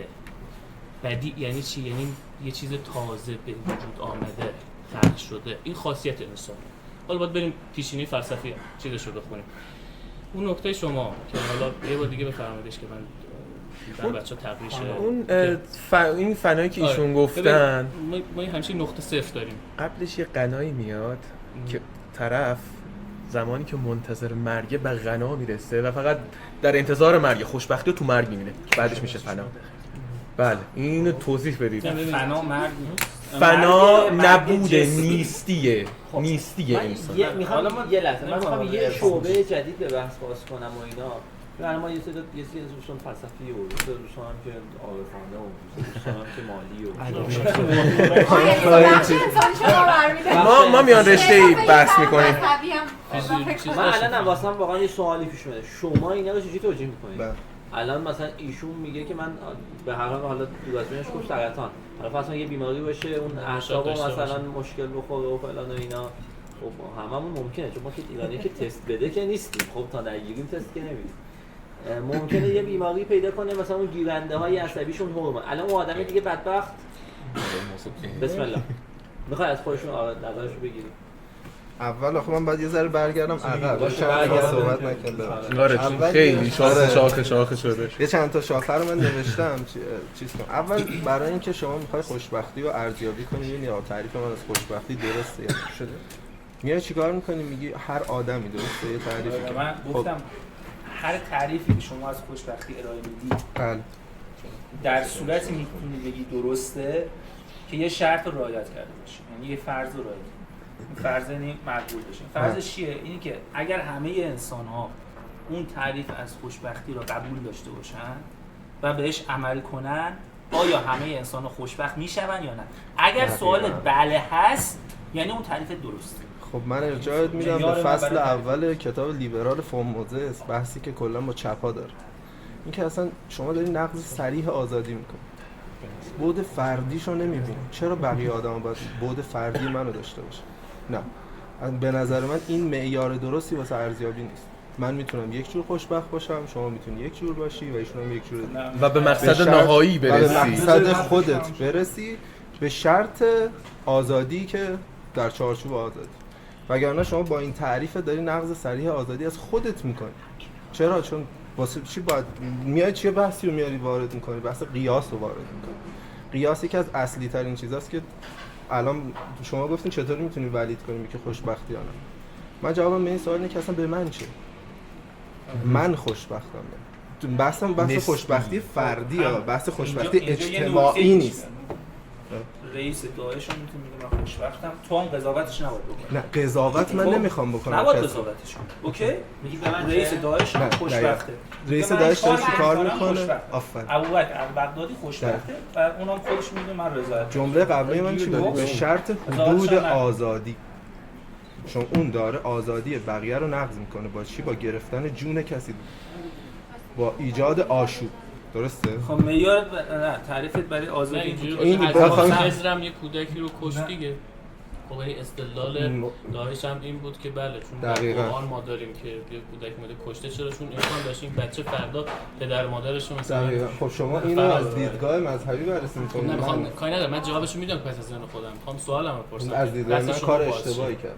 اون بعد میذاش اون آدم زیست کنه اتفاقا. اون بعد میذاش زیست می‌کرد. یه لایه مسئله خوشبختی رو داریم عوض می‌کنیم. نه من بحثم این بودش که تعریف والیدیشنش نه نکته درستی وایساد، جای درستی وایساد. چرا؟ چون این بحثه که آیا خیر عمومی مقدم بر حقوق اساسی افراد است این خودش یا 15 برعکس جلسه میتونه همین اصلا بحث اساسی فلسفه سیاسی تو آکادمی جهانه، برترین آکادمی جهان. این بحث اصلی. خب راستا کلا ما در این سر موضوع تعریف بس خوشبختی اصلا به یه توافقی رسیده باشیم، بگیم آقا این تعریفش حالا ببینیم فردیه یا جمعیه. دقیقاً خوشبختی فردی یک چیز، خوشبختی جمعی ولی و اصلا شما نباید به تعریف برسید. من معتقدم خیلی عمومی مقدم بر حقوق اساسی و اساساً حقوق بشر بر اساس خیلی عمومی تعریف میگم این خارج از این بحثه، من نمیخوام واردشم چون میریم داستان سر همین صحبت کنید.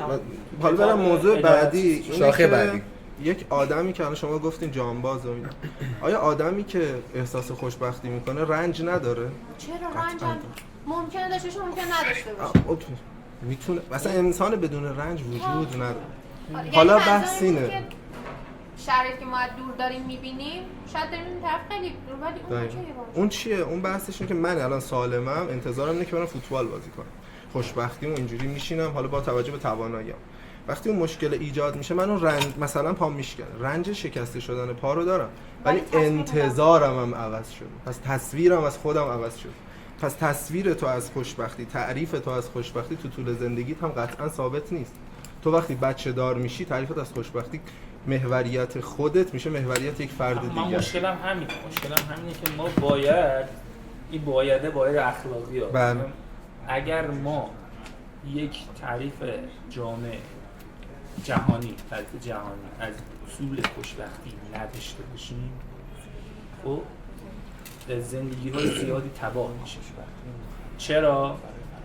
چون شما وقتی تعریف جهانی از اصول خوشبختی نداری و واگذار میکنی تمام تعریف خوشبختی رو به افراد و شخصی سازیش میکنی کاملا، خیلی افراد اشتباه میکنن تو زندگیشون، یعنی اشتباه زیاد میشه و خیلی زندگی ها به فنا میره. این از نظر اخلاقی این قضاوت درستی نیست که ما بگیم آقا تمام اصول خوشبختی شخصیه و ما میتونیم شخصی انتخاب کنیم. این باعث آسیب به افراد میشه، آسیب به جامعه. ببینید شما نگاهتون الان بحثی که میاد، حالا من بک‌گراند شما نمیدونم، ولی نگاهتون میره سمت ایدئولوژی و والد محوری و سلطه‌گری و اصلا چرا من نباید اشتباه کنم؟ من میخوام اشتباه کنم تو زندگی. مثلا اشتباه نیست. مثلا یه لحظه کلی‌تر بگیریم. شما دنبال این هستید که یه اصول عمومی خوشبختی ایجاد کنید یا نه؟ نه. شما ولی هستید. برای خوشبختی فردی نه. شما چقدر؟ چون که من یک انسانم، در حدود آزادی میتونم زیست کنم. طبق اصول خودم خوشبخت باشم. سر همین نکته جالبه.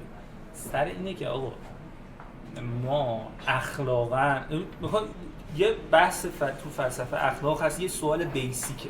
بیسیک ترین سوال فلسفه اخلاق چیه؟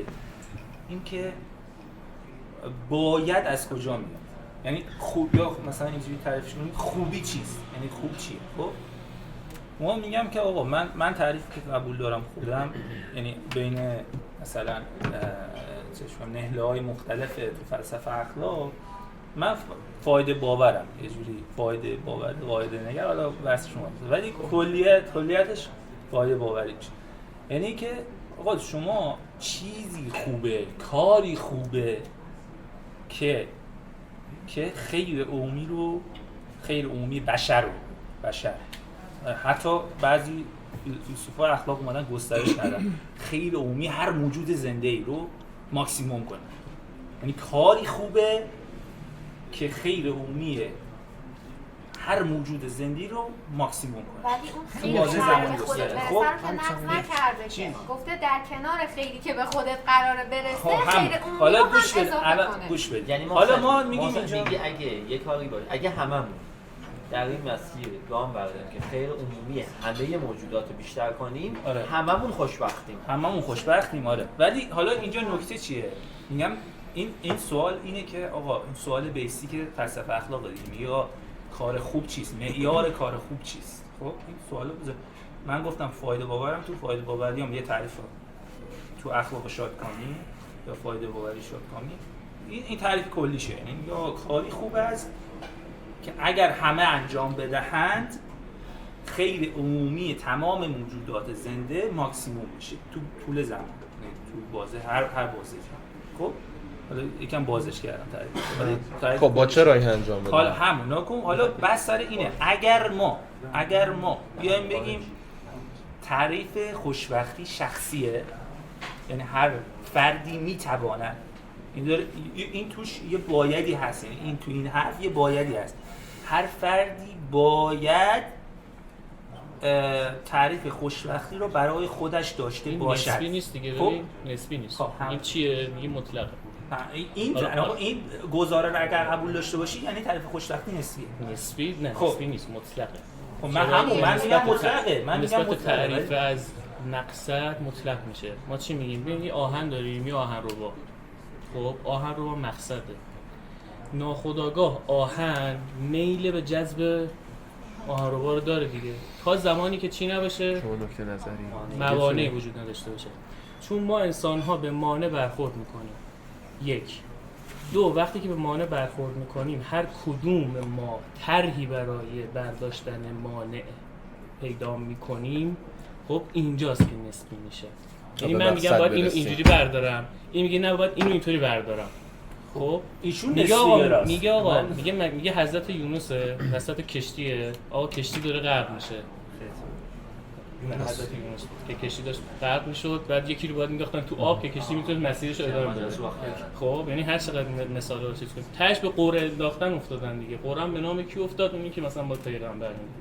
خب داعش میگه آقا الان من مانع جدی رو این میبینم، باید اینو برش دارم. حالا گزاره نهاییتون چیه؟ خب میخوام اینو عرض کنم. به شما وقتی موانع رو برطرف کنی فطرتاً و طبیعتاً و هر چیزی که بگی تکویناً انسان به سمت اون خوشبختی حرکت میکنه، ولی موانعی وجود داره سد راهش و آگاهی به اون موانع نداره. شما هر چقدر اون خیر عمومی که داره میگه هر چقدر به سمت این آگاهی بری، این آگاهی رو افزایش بدی، آگاهی به مانع رو داشته باشی، خود اون میتونه بره به سمتش این که مثلا این مانع مسئله که مانع شما داری به نوعی خیر عمومی ایشون تعریف می‌کنی. نه خب مانع بر اساس هدف تعریف میشه. خب من اگه بخوام برم مقصدی تهران همه میرن به اون سمتی که نه من بخوام برم شما برم مازندران، مانع برای من رشته‌گوی البرزه. ولی اگه بخوام برم خوزستان، مانع برای من رشته‌گوی زاگرسه. خب مانع بر اساس هدف تعریف شما. خب هدف رو بگید. به نظر من شما انقدر درگیر این فلسفه ها شدی اصلا نمیتونی جواب هیچی رو بدی.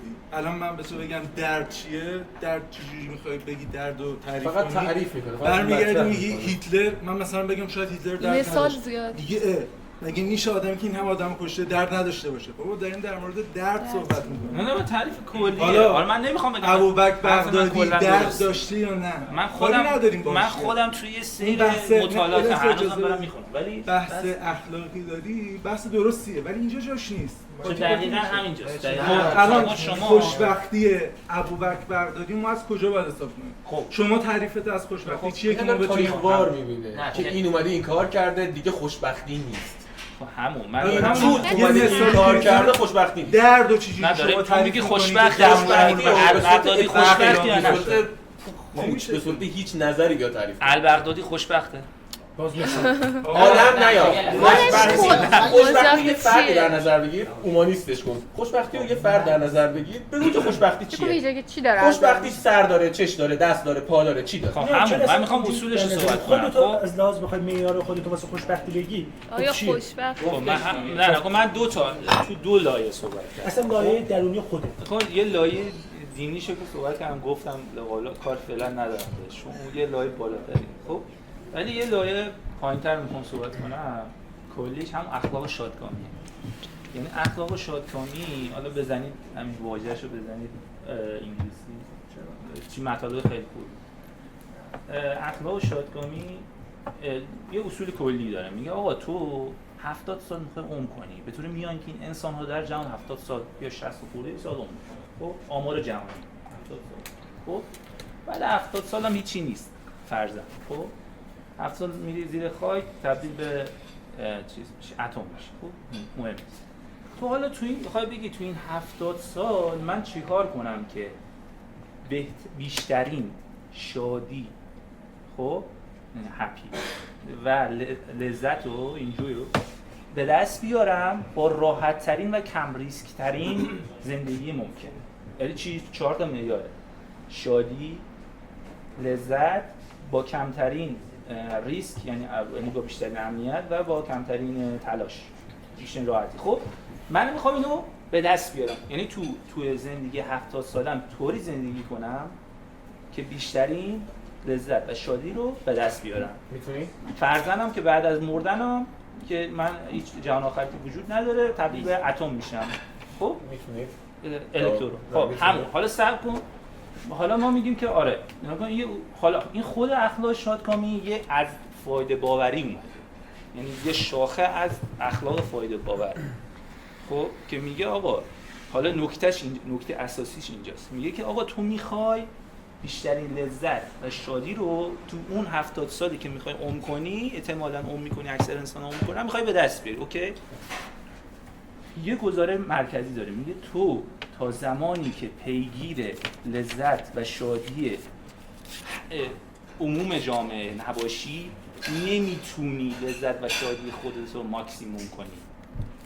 این یکی از گزاره‌های مرکزی اخلاق شادکامی. حالا شاید بگید مثلا در نگاه اول در نگاه اول ما اینه که یعنی من میتونم خودم رو لذت شادی خودم رو ماکسیموم کنم، همه را بزنم لتو پار کنم، اصلا تعارضی نمیبینی در نگاه اول. خب ولی دقیق تر که میشی، یعنی مطالعات نشون داده که دقیقاً اینجوری نیست. وقتی نتونی یه راهی برای خوشبخت کردن خودت پیدا کنی، چطوری میتونی خیر تو به بقیه برسونی؟ الان سوال من اینه. الان بقیه باید خوشبختی رو اهمال کنه. نه. یک، دو، خوشبختی که داری میگی یعنی اگه من با کمترین، ببخشید من اجازه ندادم شما صحبت کنید، تو دیگه واقعا اگه میگی با کمترین تلاش، آقا اگه اینه که من با کمترین تلاش بیشترین شادکامی، یعنی اگه من نتونستم با کمترین تلاش به دستش بیارم، دیگه باید خودم بکشم، دیگه خوشحال نباشم.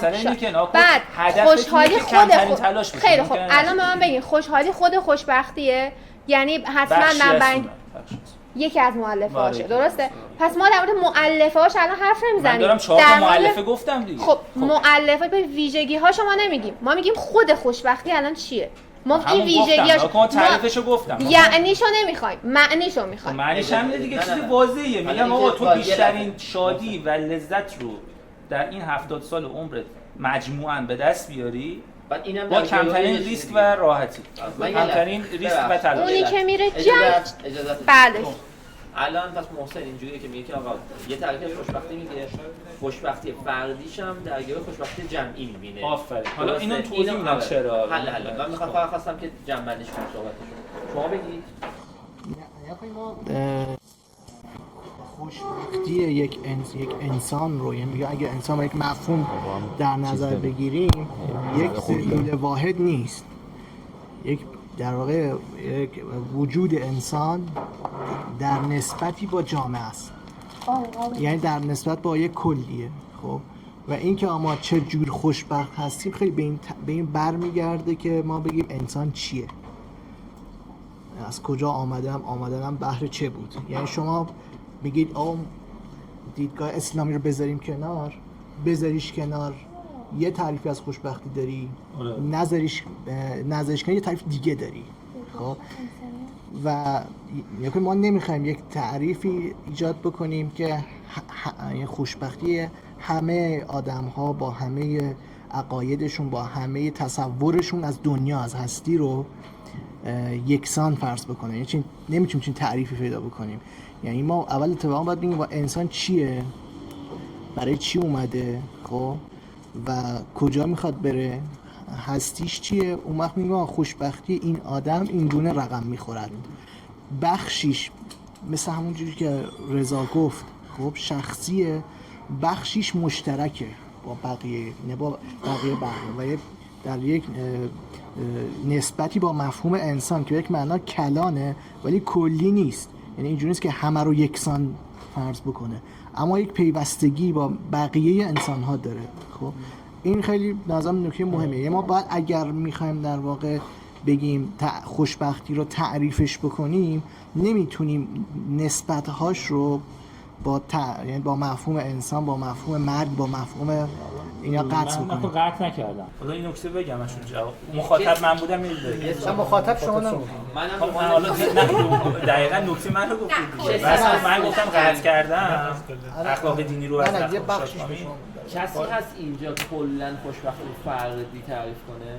اصلا نمی‌تونم. فرد برای خودش نیست. فرد باید تو خودش اول ببینه. من یه نکته هم خوشبختی لایه لایه ببینید. من یه نکته رو اینجوری نیست. لایه لایه فراینده. نکن اینجوری نیست که بگیم که یک مرزی بین خوشبختی انسانی فردی وجود داره، یک خوشبختی اجتماعی وجود داره که این رو جداگونه باید بررسیش بکنیم. اینم جداگونه باید بررسیش. نه جداگونه نیست. ببین این که ما تو فردی و جمعی ببینیمش این کاملا درسته. خب اصلا باید اینجوری باشه که خوشبختی فردی من در راستای خوشبختی جمعی باشه. خب همون چیزی که همون اسلام هم داره پیگیرش میشه همینه دیگه، یعنی تاش همون سعادته. حالا اونجا میگه سعادت ما تو حامیانه و دور همیامون و لفظ روزمره‌مون میگیم خوشبختی، یکیه تاش. خب ولی موضوعی که هست من میگم که من تا زمانی که خودم رو نشناسم و نفهم اول چی شخصیت من رو آروم نگه میداره، چی آرامش من رو تضمین میکنه. ببین خیلی مهمه من این شخصیت رو اصلا داشته باشم که بقیه رو اصلا ببینم یا نه. الان اگه همه اینجوری بودن که بقیه رو میدیدن که الان اوضاع دنیا این نبود. حرف ما اینه، ما در مورد اون چیزی که باید باشه اوکی خوبه حرف بزنیم، درسته؟ ولی اول باید ببینیم این چیزی که الان وجود داره اینو ثابتش کنیم که آقا این تعبیری که الان وجود داره که هر کسی میگه من فقط خودم مهمم، خب اول اینو بررسی بکنیم و بگیم آقا این اشتباهه، که بعد بیایم بگیم آقا اشکالش اینجاست که مثلا این مسائل هست در ارتباط با اجتماع. خب همه فکر کنم دلیل اشتباهه. از همون اول گفتیم که چی شادکامی جمعیه. ما بعداً جدا صحبت کردن مؤلفه‌های من اولین صحبتی کردم چی بود؟ گفتم ما یه فرهنگ سرمایه‌داری داریم داره یه استاندارد جهانی از خوشبختی ما ارائه میده. چرا می‌خوای تعریف تو باید بری اپل نخری، اپل نداشته باشی، لامبورگینی نداشته باشی، تو آدم خوشبختی نیست. خب شما هم داشتید همینو میگفتید که خوشبختی یه چیزی تعریف بشه که همه انسان‌ها به اون گرایش پیدا کنن. همونو داری میگی. بحث من اینه که این درسته. خب پس نظام سرمایه‌داری هم درسته. با این تعریف شما نظام سرمایه‌داری هم درسته. کلی داره و سعی میکنه القا کنه به همه ولی تعریفش اشتباهه. یعنی باعث افزایش ببین شما بین قیامت و سرمایه‌داری گیر کردید. خب این باعث افزایش خیرعمومی نمیشه. این تعریفی که کردی. خب که به خاطر اخلاقی نیست. مثلا تجمل گرایی به اون معنی که مثلا به اخلاقی نیست. امکانش می‌خواستن صحبت کنن. من ایشون گفتن که آره خود من مهمم که چی کار کنم، چجوری برم جلو. یه وقت امکان داره خود من بشه پاشناشی، یعنی خودم جلو خودم رو بگیرم. خب این نکته که هست، من یه بودنی گفتم، همون میدونیم خب بودنه که من هستم مهمه، سر این بحثی نداریم، نباید اینو زپش کنیم چون من باید برم در جامعه و خیر عمومی و فرادی برسونم. همین نفس بودنش خودش مهمه، اما درش شدن یک چیزی خیلی مهمه و اونم اینه که ما وقتی میخواهیم بشویم، من بذار بشویم رو بگم ترکیب شدن. ببینید مثلا اکسیژن و هیدروژن وقتی ترکیب میشود چیزی غیر از خود اکسیژن و هیدروژن دیگه، درسته؟ من وقتی با شما دارم میشوم چیزی غیر از من با شماست. این جمع چند نفرین؟ 10 نفر مثلا. دیگه 10 نفر نیستیم، یه نفر 11می هم وجود داره. چرا؟ چون در اثر زیستن یک نفر 11 به وجود اومده. من وقتی لذت انس رو میذارم وسط، به جای اینکه بخوام منتفع بشوم ولو اینکه خودم به تنهایی و شخصا و فردن دارم حرکت میکنم، این هم به من، هم به محیطم، هم به جامعه‌ام اثرشو میرسونه. وقتی این عنصر رو بپذیرم که من برای لذت انس بردن ولو اینکه من همیشه به بچه‌ها رفقام میگم اینو روان ساده بگم، مثال دم دستی باشه. وقتی من میرم در تعدد روابط دیگه کسی نمیتونه منو درک بکنه. چرا؟ چون اولا من فرصت نکردم که همه ابعادم رو به همه بگم، چون همه نمیتونستن تو زندگی من باشن. باید با یکی میبودم و اون یکی میتونسته همه لحظه های زندگی من رو باشه، هم رنج‌هام هم دردام. یه رفیق دارم ببخشید مثال واضح‌تر بشه، ازدواج کردم. بعد میگم خانومم منو ماهی یه بار همه جا بلاک میکنه. بعد گفت که گفتم چرا؟ گفت رضا ببین یه چیزی بهت میگم آویزه گوشت کن. گفت چیه؟ گفت ببین همیشه خوشی ها و خنده ها و لذت های خانومت نیست که واسه توه. رنج ها و درد ها و افسردگی ها و گریه ها و اشک ها و آه و نالش هم واسه توه. خب وقتی که من خودم رو تکثیر کنم در یک جایی که میدونم در این مثلا این تعدد روابط جز انتفاع برای من چیزی نداره، پس لذت عمر رو نمیبرم. خب جمع رو ما متاسفانه داریم ذبحش میکنیم، اصالت جمع رو ذبحش میکنیم به خاطر منافع خودمون. وقتی میگیم خیر عمومی احساس میکنیم خیر خودمه، یعنی خیر خودم رو دارم در جمع میبینم، نه اون جایی که من میرم زیستن رو برای این اعمال میکنم که چیزی اولا برای خودم نبینم و هر چه هست رو بذارم بسپرم. یعنی باید به این درجه برسیم. وقتی به این درجه رسیدی احساس میکنم خوشبختیه. اینجا خوشبختی خودته و بعدش دیگه میتونی مثلا ساعتر کنی، منتشر کنی، بشی وجود منتشر. کسی از مخالف باشه با حرفای آرزا؟ خواستم صحبت کنم. خیلی وقت میخواستم صحبت کلی گفتم. نه اتفاقا خیلی ببین یه لحظه چیزی بگم بیا. شما اسمت علی بودی، علی بگو. بله. ببینین الان یه قطره وقتی که به دریا متصل بشه دیگه قطره نیست، دریاست. ببین ما اگه بخوایم سر این موضوع به یه برسیم، به هممون میخوایم برسیم به یه جایا، میدونیم میخوام چی بگم، ما الان هدفمون چیه؟ بحث سر چیه؟ اینو متوجه من بکنیم، متوجه بشم من. بحث سر چیه؟ بحث سر این بودش که یعنی شروع صحبت اینه که تعریف خوشبختی چیه؟ از خودتون شروع شد. الان به یه دعوایی رسیدیم که این دعوای سر چیه؟ خوشبختی رو فردی تعریف کنیم یا جمعی.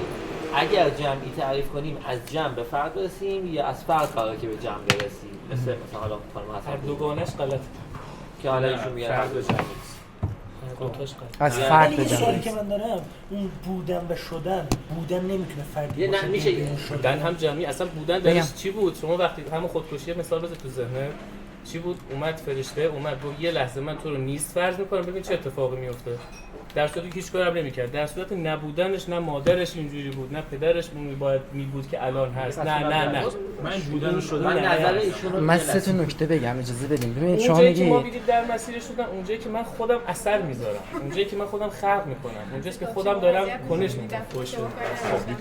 ببین نکنین ما خب میگیم آقا از فرد میشه به خوشبختی جمعی رسید یا از جمع به فرد. من میگم از افراد میشه به خوشبختی جمعی رسید. همشون غلط باشه. نه من میگم از افراد میشه به خوشبختی جمعی رسید. یعنی چی؟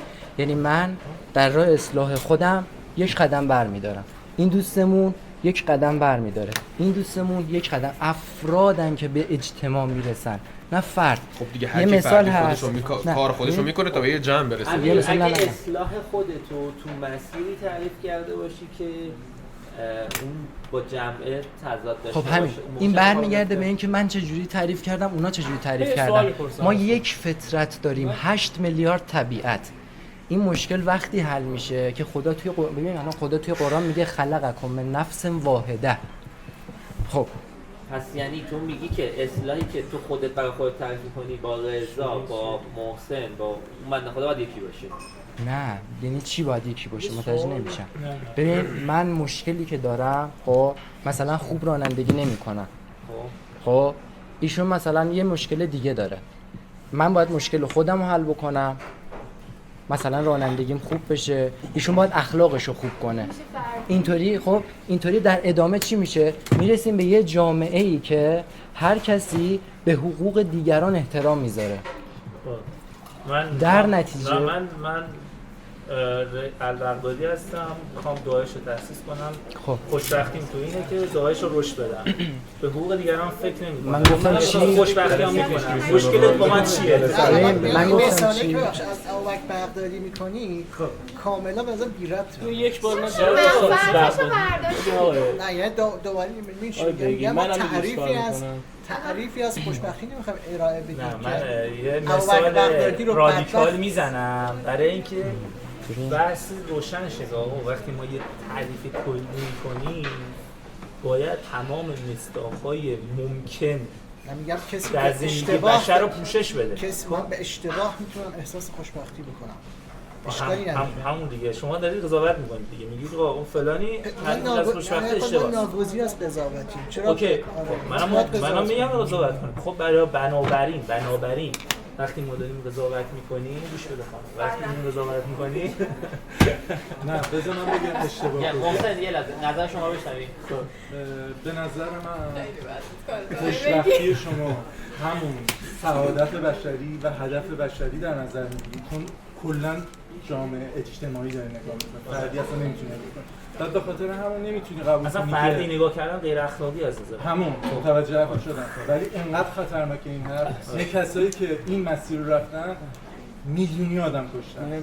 یعنی برعکس اون چیزی که فکر میکنی، ابوبکر بغدادی، هیتلر و تمام داعش همشون آدمایی بودن که میخواستن به سعادت برسن، سعادت عمومی کار از مسیر عمومی، یعنی فکرشون اخلاقی بود. مطمئن باش همشون اونایی که فردی هم بحث میکردن ما اخلاقی ترین آدمایی مثلا دنبال الان هم هست. الان مگه آمریکا اومد عراق گرفت، مگه برای خیر عمومی نگرفت؟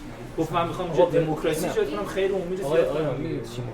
یه میلیون نفر کش آخرش اینجا ببین نقطه شروعی که شما میذاری، اصلا فرض بگیم من بغدادی هم میخوام برای دنیا خوشبختی بخوام. خب ولی تو وقتی شروعت رو نه از آگاهی بلکه از کشتن شروع میکنی، اون وقت دیگه چه خوشبختی رو برای دنیا میتونی تصویر کنی؟ خب نه این فرض تو الان اینه که هر کشتنی بده. هر کشتنی بد نیست. خب نه حتی در ما در اسلام هر جایی که خواسته قتل صورت بگیره قبل ساعت‌ها تبدیل شده به آگاهی داده شده که آقا این اتفاق باید بیفته به این علت و بعدش هم شده. یعنی آگاهی نقطه آغازی که شما میتونی ادعا بکنی که من میخوام خوشبختی برای جهان داشته باشم. پس هر گروهی، هر شخصی، هر کی هر قدرتی داره بناشو بر این بذاره که اولا آزادی و اختیار رو از جامعه بگیره، بگه اون چیزی که من الان فکر کردم به عنوان یک گروه من برترم، من میفهمم. خب حتی اگه جمهوری اسلامی باشه بگه من میفهمم، اساسا بگه من میفهمم و من میخوام حرکت رو آغاز کنم و نمیشه و بدون اینکه بخواد خودش رو منتشر کنه، بدون اینکه بخواد خودش رو تبیین کنه، بدون اینکه بخواد مانیفست خودش رو بگه، نظر من راه خطا رو داره میره با خود. ولو اینکه اصلا بهترین برنامه رو داشته باشه، کسی نباید از اون تبعیت کنه. این در معیارت اینه که حقوق بشر رو زیر سوال ببره. معیار مثلا ذکر کنه. نه با حقوق بشر ندارم. من چی من دارم یه چیزی اصول کلی رو دارم میگم. شما اصول کلی رو میپذیری که آقا من برای اینکه بخوام تو رو بپذیرم شما با من رفیق بشی، من اولا باید نسبت به شما شناخت داشته باشم یا نداشته باشم. خب من باید آگاهی داشته باشم یا نداشته باشم. خب پس وقتی که من آگاهی داشتم اون وقت میتونم انتخاب بکنم باهات همراه بشم یا نشم.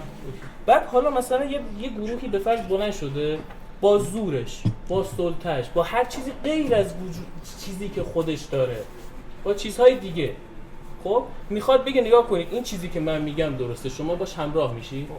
تو میگی اون خوشبخت، اصلا خوشبختی رو اونجا کشوری این حرفو میکنی.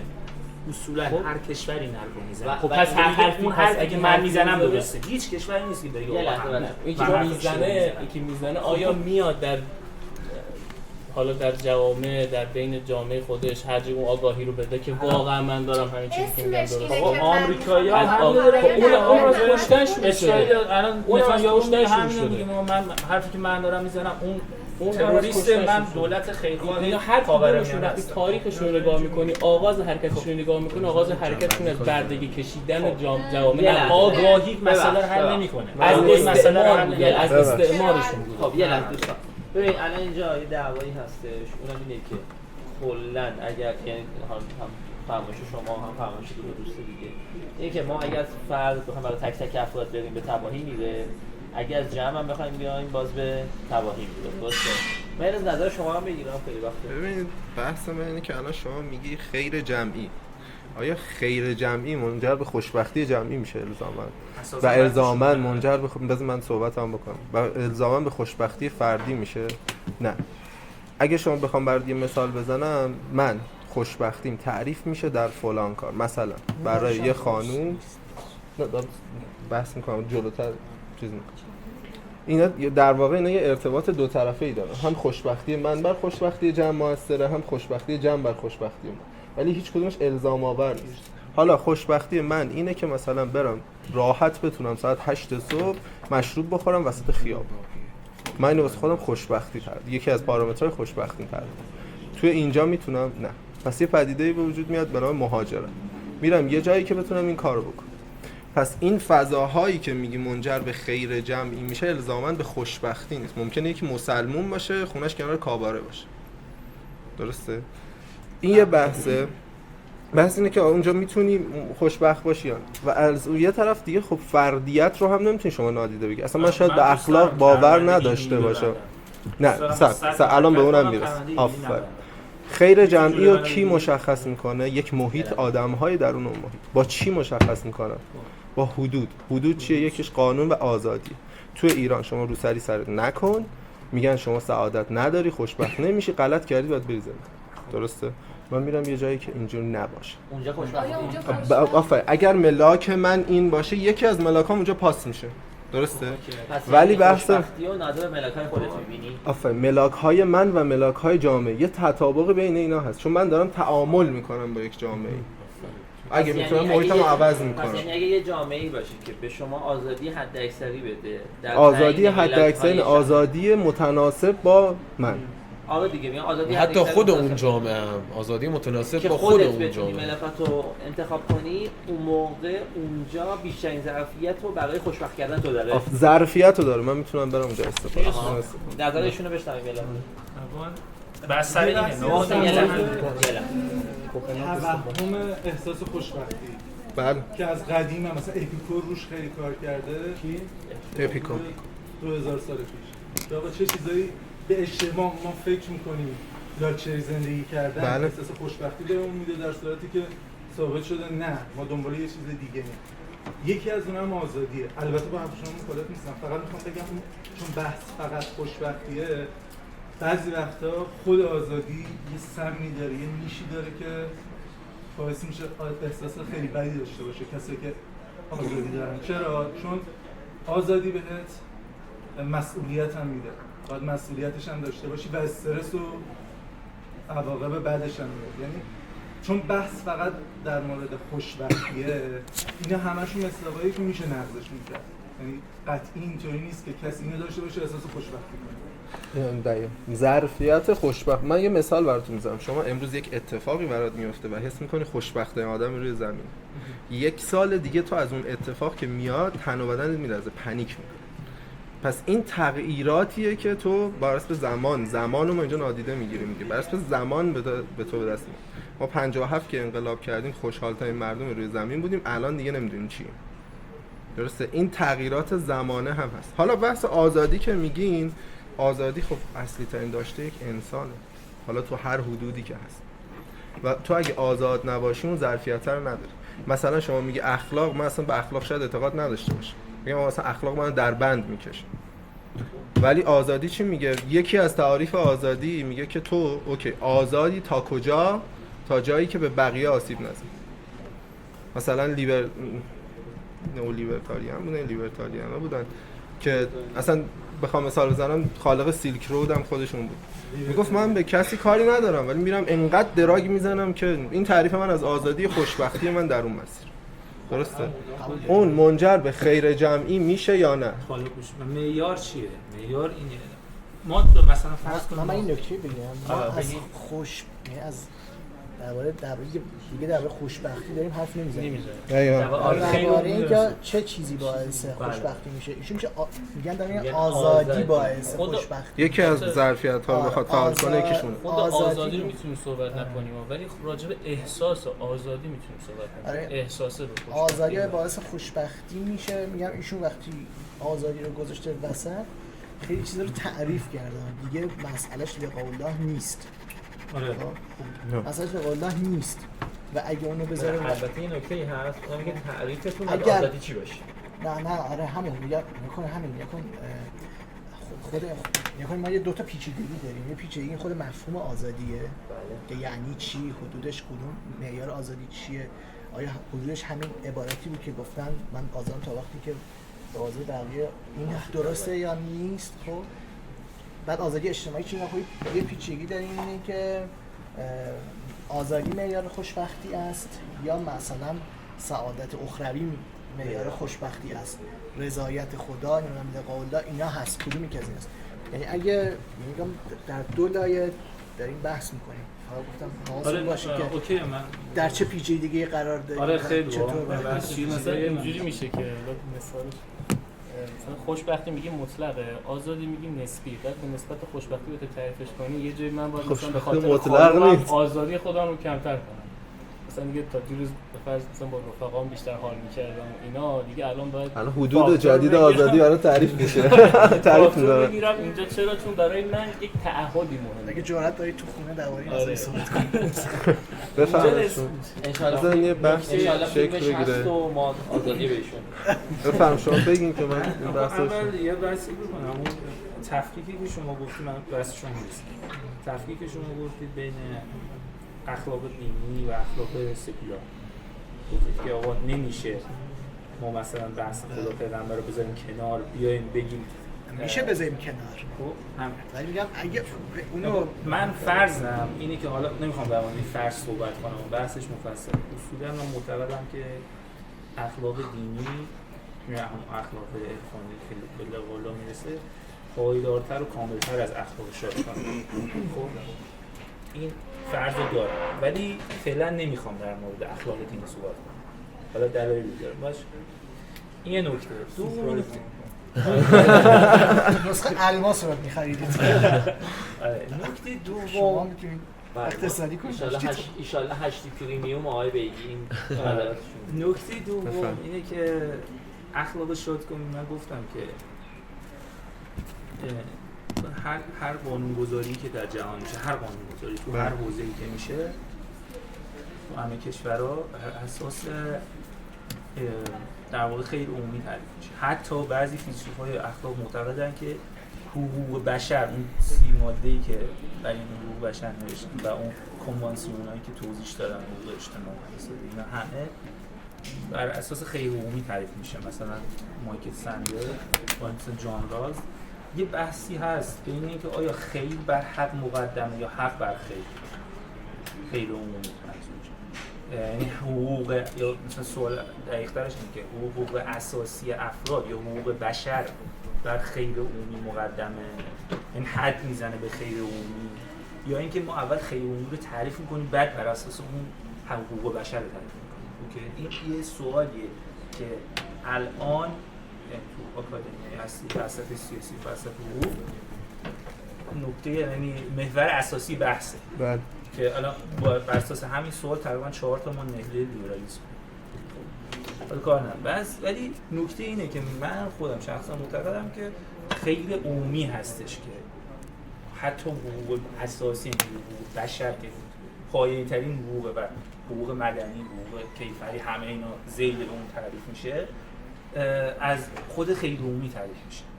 خب حالا معیار این که آیا اینا درست گفتن، هیتلر هم میگفت آقا من یه چیزی من بگم، من یه خواهش می‌خواستم بکنم، این که تاثیر این، حالا هیتلر و ابوبکر بغدادی اینا رو دیگه امروز خیلی سر زدیم، اگه ممکنه شما ربطش رو به الزامش، ارتباطش، این کانکشنی که بینشون هست با خوشبختی چیه؟ یعنی شما میگی خیر عمومی منجر به خوشبختی میشه، من میگم آقا مثلا تو دانمارک یه نفر هست که خوشبخت نیست، 1000 نفر هست که خوشبخت. این ارتباطه چه شکلیه؟ حالا همون میره تو سیاستگذاری فرهنگی. ببین این کار کنه، نه اونجا ایشون میگه به حمل شایعه ثنایی صحبت کنید، به زبان خوش ترجمه کنه، به حمل ذاتی اولا بحث نکن. به حمل شایعه بحث. من فهمید واقعا سوال ببخشید من تو 3 دقیقه وقت دارم. خب مثلا میذارم تحویل بدیم و اینا بحث از خیلی جاشون، از یه جا شروع شد به خیلی جا کشیده شد. من یه جنبندی نکردم، سوالایی که مطرح شد و سرش هم تمام شد، توافقی وجود نداره. خب من اینا رو فقط نباید هم وجود داشته باشه. من تو جنبندی میگم چرا توافق وجود نداره، دلیلش هم میگم. خب ببین یه بحث اینه که اصلا تعریف خوشبختی چیه، یه بحث دیگه اینه که خوشبختی در گروه چیه، در گروه اون هورمون است که منتشر بشه، یا مثلا خوشبختی یه امر درونیه یا خوشبختی یه امر بیرونیه. آمپول به همه بزنیم. آره همه خوشبختی کنیم. یه بحث دیگه که مطرح شد اصلا انسانه کیه که بخوایم براش تعریف کنیم که خوشبختی چیه. خوشبختی برای خودمون فقط تعریف کنیم یا خوشبختی دیگران رو هم تعریف کنیم، و یا اینکه اصلا خوشبختی دیگران قضاوت کنیم، ما تعریف نکنیم ولی قضاوت بکنیم. خوشبختی فرد در گروه جمعه یا خوشبختی جمع در گروه فرده یا اصلا هیچ کدوم دو تا با هم دیگه ربطی نداره. این در واقع رابطه آزادی و خوشبختی مطرح شده که در واقع آزادی به عنوان یکی از عواملی که انسان احساس خوشبختی کنه مطرح شد. ممکن عوامل موازی دیگه‌ای هم داشته باشه یا موانع دیگه‌ای هم داشته باشه. همه اینا مطرح شد. خب حالا سرش هم صحبت اینا بیشتر فکر کنم هشتی تلاش داشتش که تو همین سوالا مطرح بشه به هر کسی هم یه تلنگری بخوره. من جمع‌بندی رو میدم به اسمتون نمیدونم. آیرم هستم. آیرم. خب یه دقیقه وقت داری بعدش با خدا بگم. قبلش یه حکایت بگم از سعدی 15 ثانیه وقت داری. 40 ثانیه اگه تند بگی قبول کنم. چون بحث پول مطرح شده این حکایت هم جالبه هم یه ذره فکر کنم برام مثلا سری میگم. گفت یه روز یه درویش رفت کنار یه جوب روان آب وایستاده بود. بعد یه روباه دید که حالا این روباه نه دم داشت نه پا داشت نه دست داشت و نه چیزی نداشت. بعد گفت براش سوال شد گفت خب این غذا از کجا مثلا میخوره تا الان زنده مونده. بعد یهو دید که یه شیر درنده اومد یه آهوی رو رد و پار کرد یه تکه لاشه از این خلاصه آهو افتاد جلو اینو خورد. پیش خودش نتیجه گیری کرد. این چی بود؟ گفت خب اگه اینطوری که خدا میرسونه و اینها خب باشه من میرم بس میشینم تو مسجد خدا برسونه. رفت هفته اول دید اتفاق نیفتاد. هفته دوم دید اتفاق نیفتاد. هفته سوم دید داشت پوست و پوست و استخون میشد. یه عالمی گذاشت گفت چه درویش. گفت ببین یه همچین حکایت اتفاق افتاد. گفت احمد تو شخصیت اول روباه پیر بی دست و پا رو دیدی، چرا شیر درنده ندیدی؟ چرا سفره‌دار نشدی خودت بدوی بری مثلا تلاش کنی که به نتیجه برسی؟ این یک. دو، گفت یه بار همین درویشه رفت پیش یه عالمی خونه قصر مجلل و بزرگی داشت. بعد برگشت بهش گفت که ببین دیگه تو آخرای عمر به حال مردم زشته واسه تو این خونه زندگی میکنی. مردم میان استخاره‌هاشون پیش تو گرفتن، پند و موزه‌اشون تو گرفتن، پاشو خونه رو جمع کن با من بیا بریم تو بیابون. بزن دل به بیابون و اینها زهد پیشه کن. گفت خب پاشو زهد پیشه کن و بسم الله بریم. گفت همین که خونه رو جا گذاشته داشتن میرفتن درویشه برگشت به عالم چی گفت؟ این عالمی که خونه قصر مجلل داشت. گفت عالم وایس گفت چیه؟ گفت کشکولمو خونه جا گذاشتم. گفت آخه احمق من خونه‌مو جا گذاشتم تو برای کشکولت داری چیز میکنی؟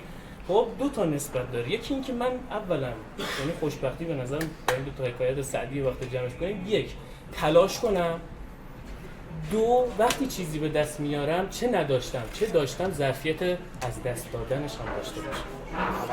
میگی؟ آره ببینید یک جنبندی کلی کنم. یه دقیقه از وقت گذشت.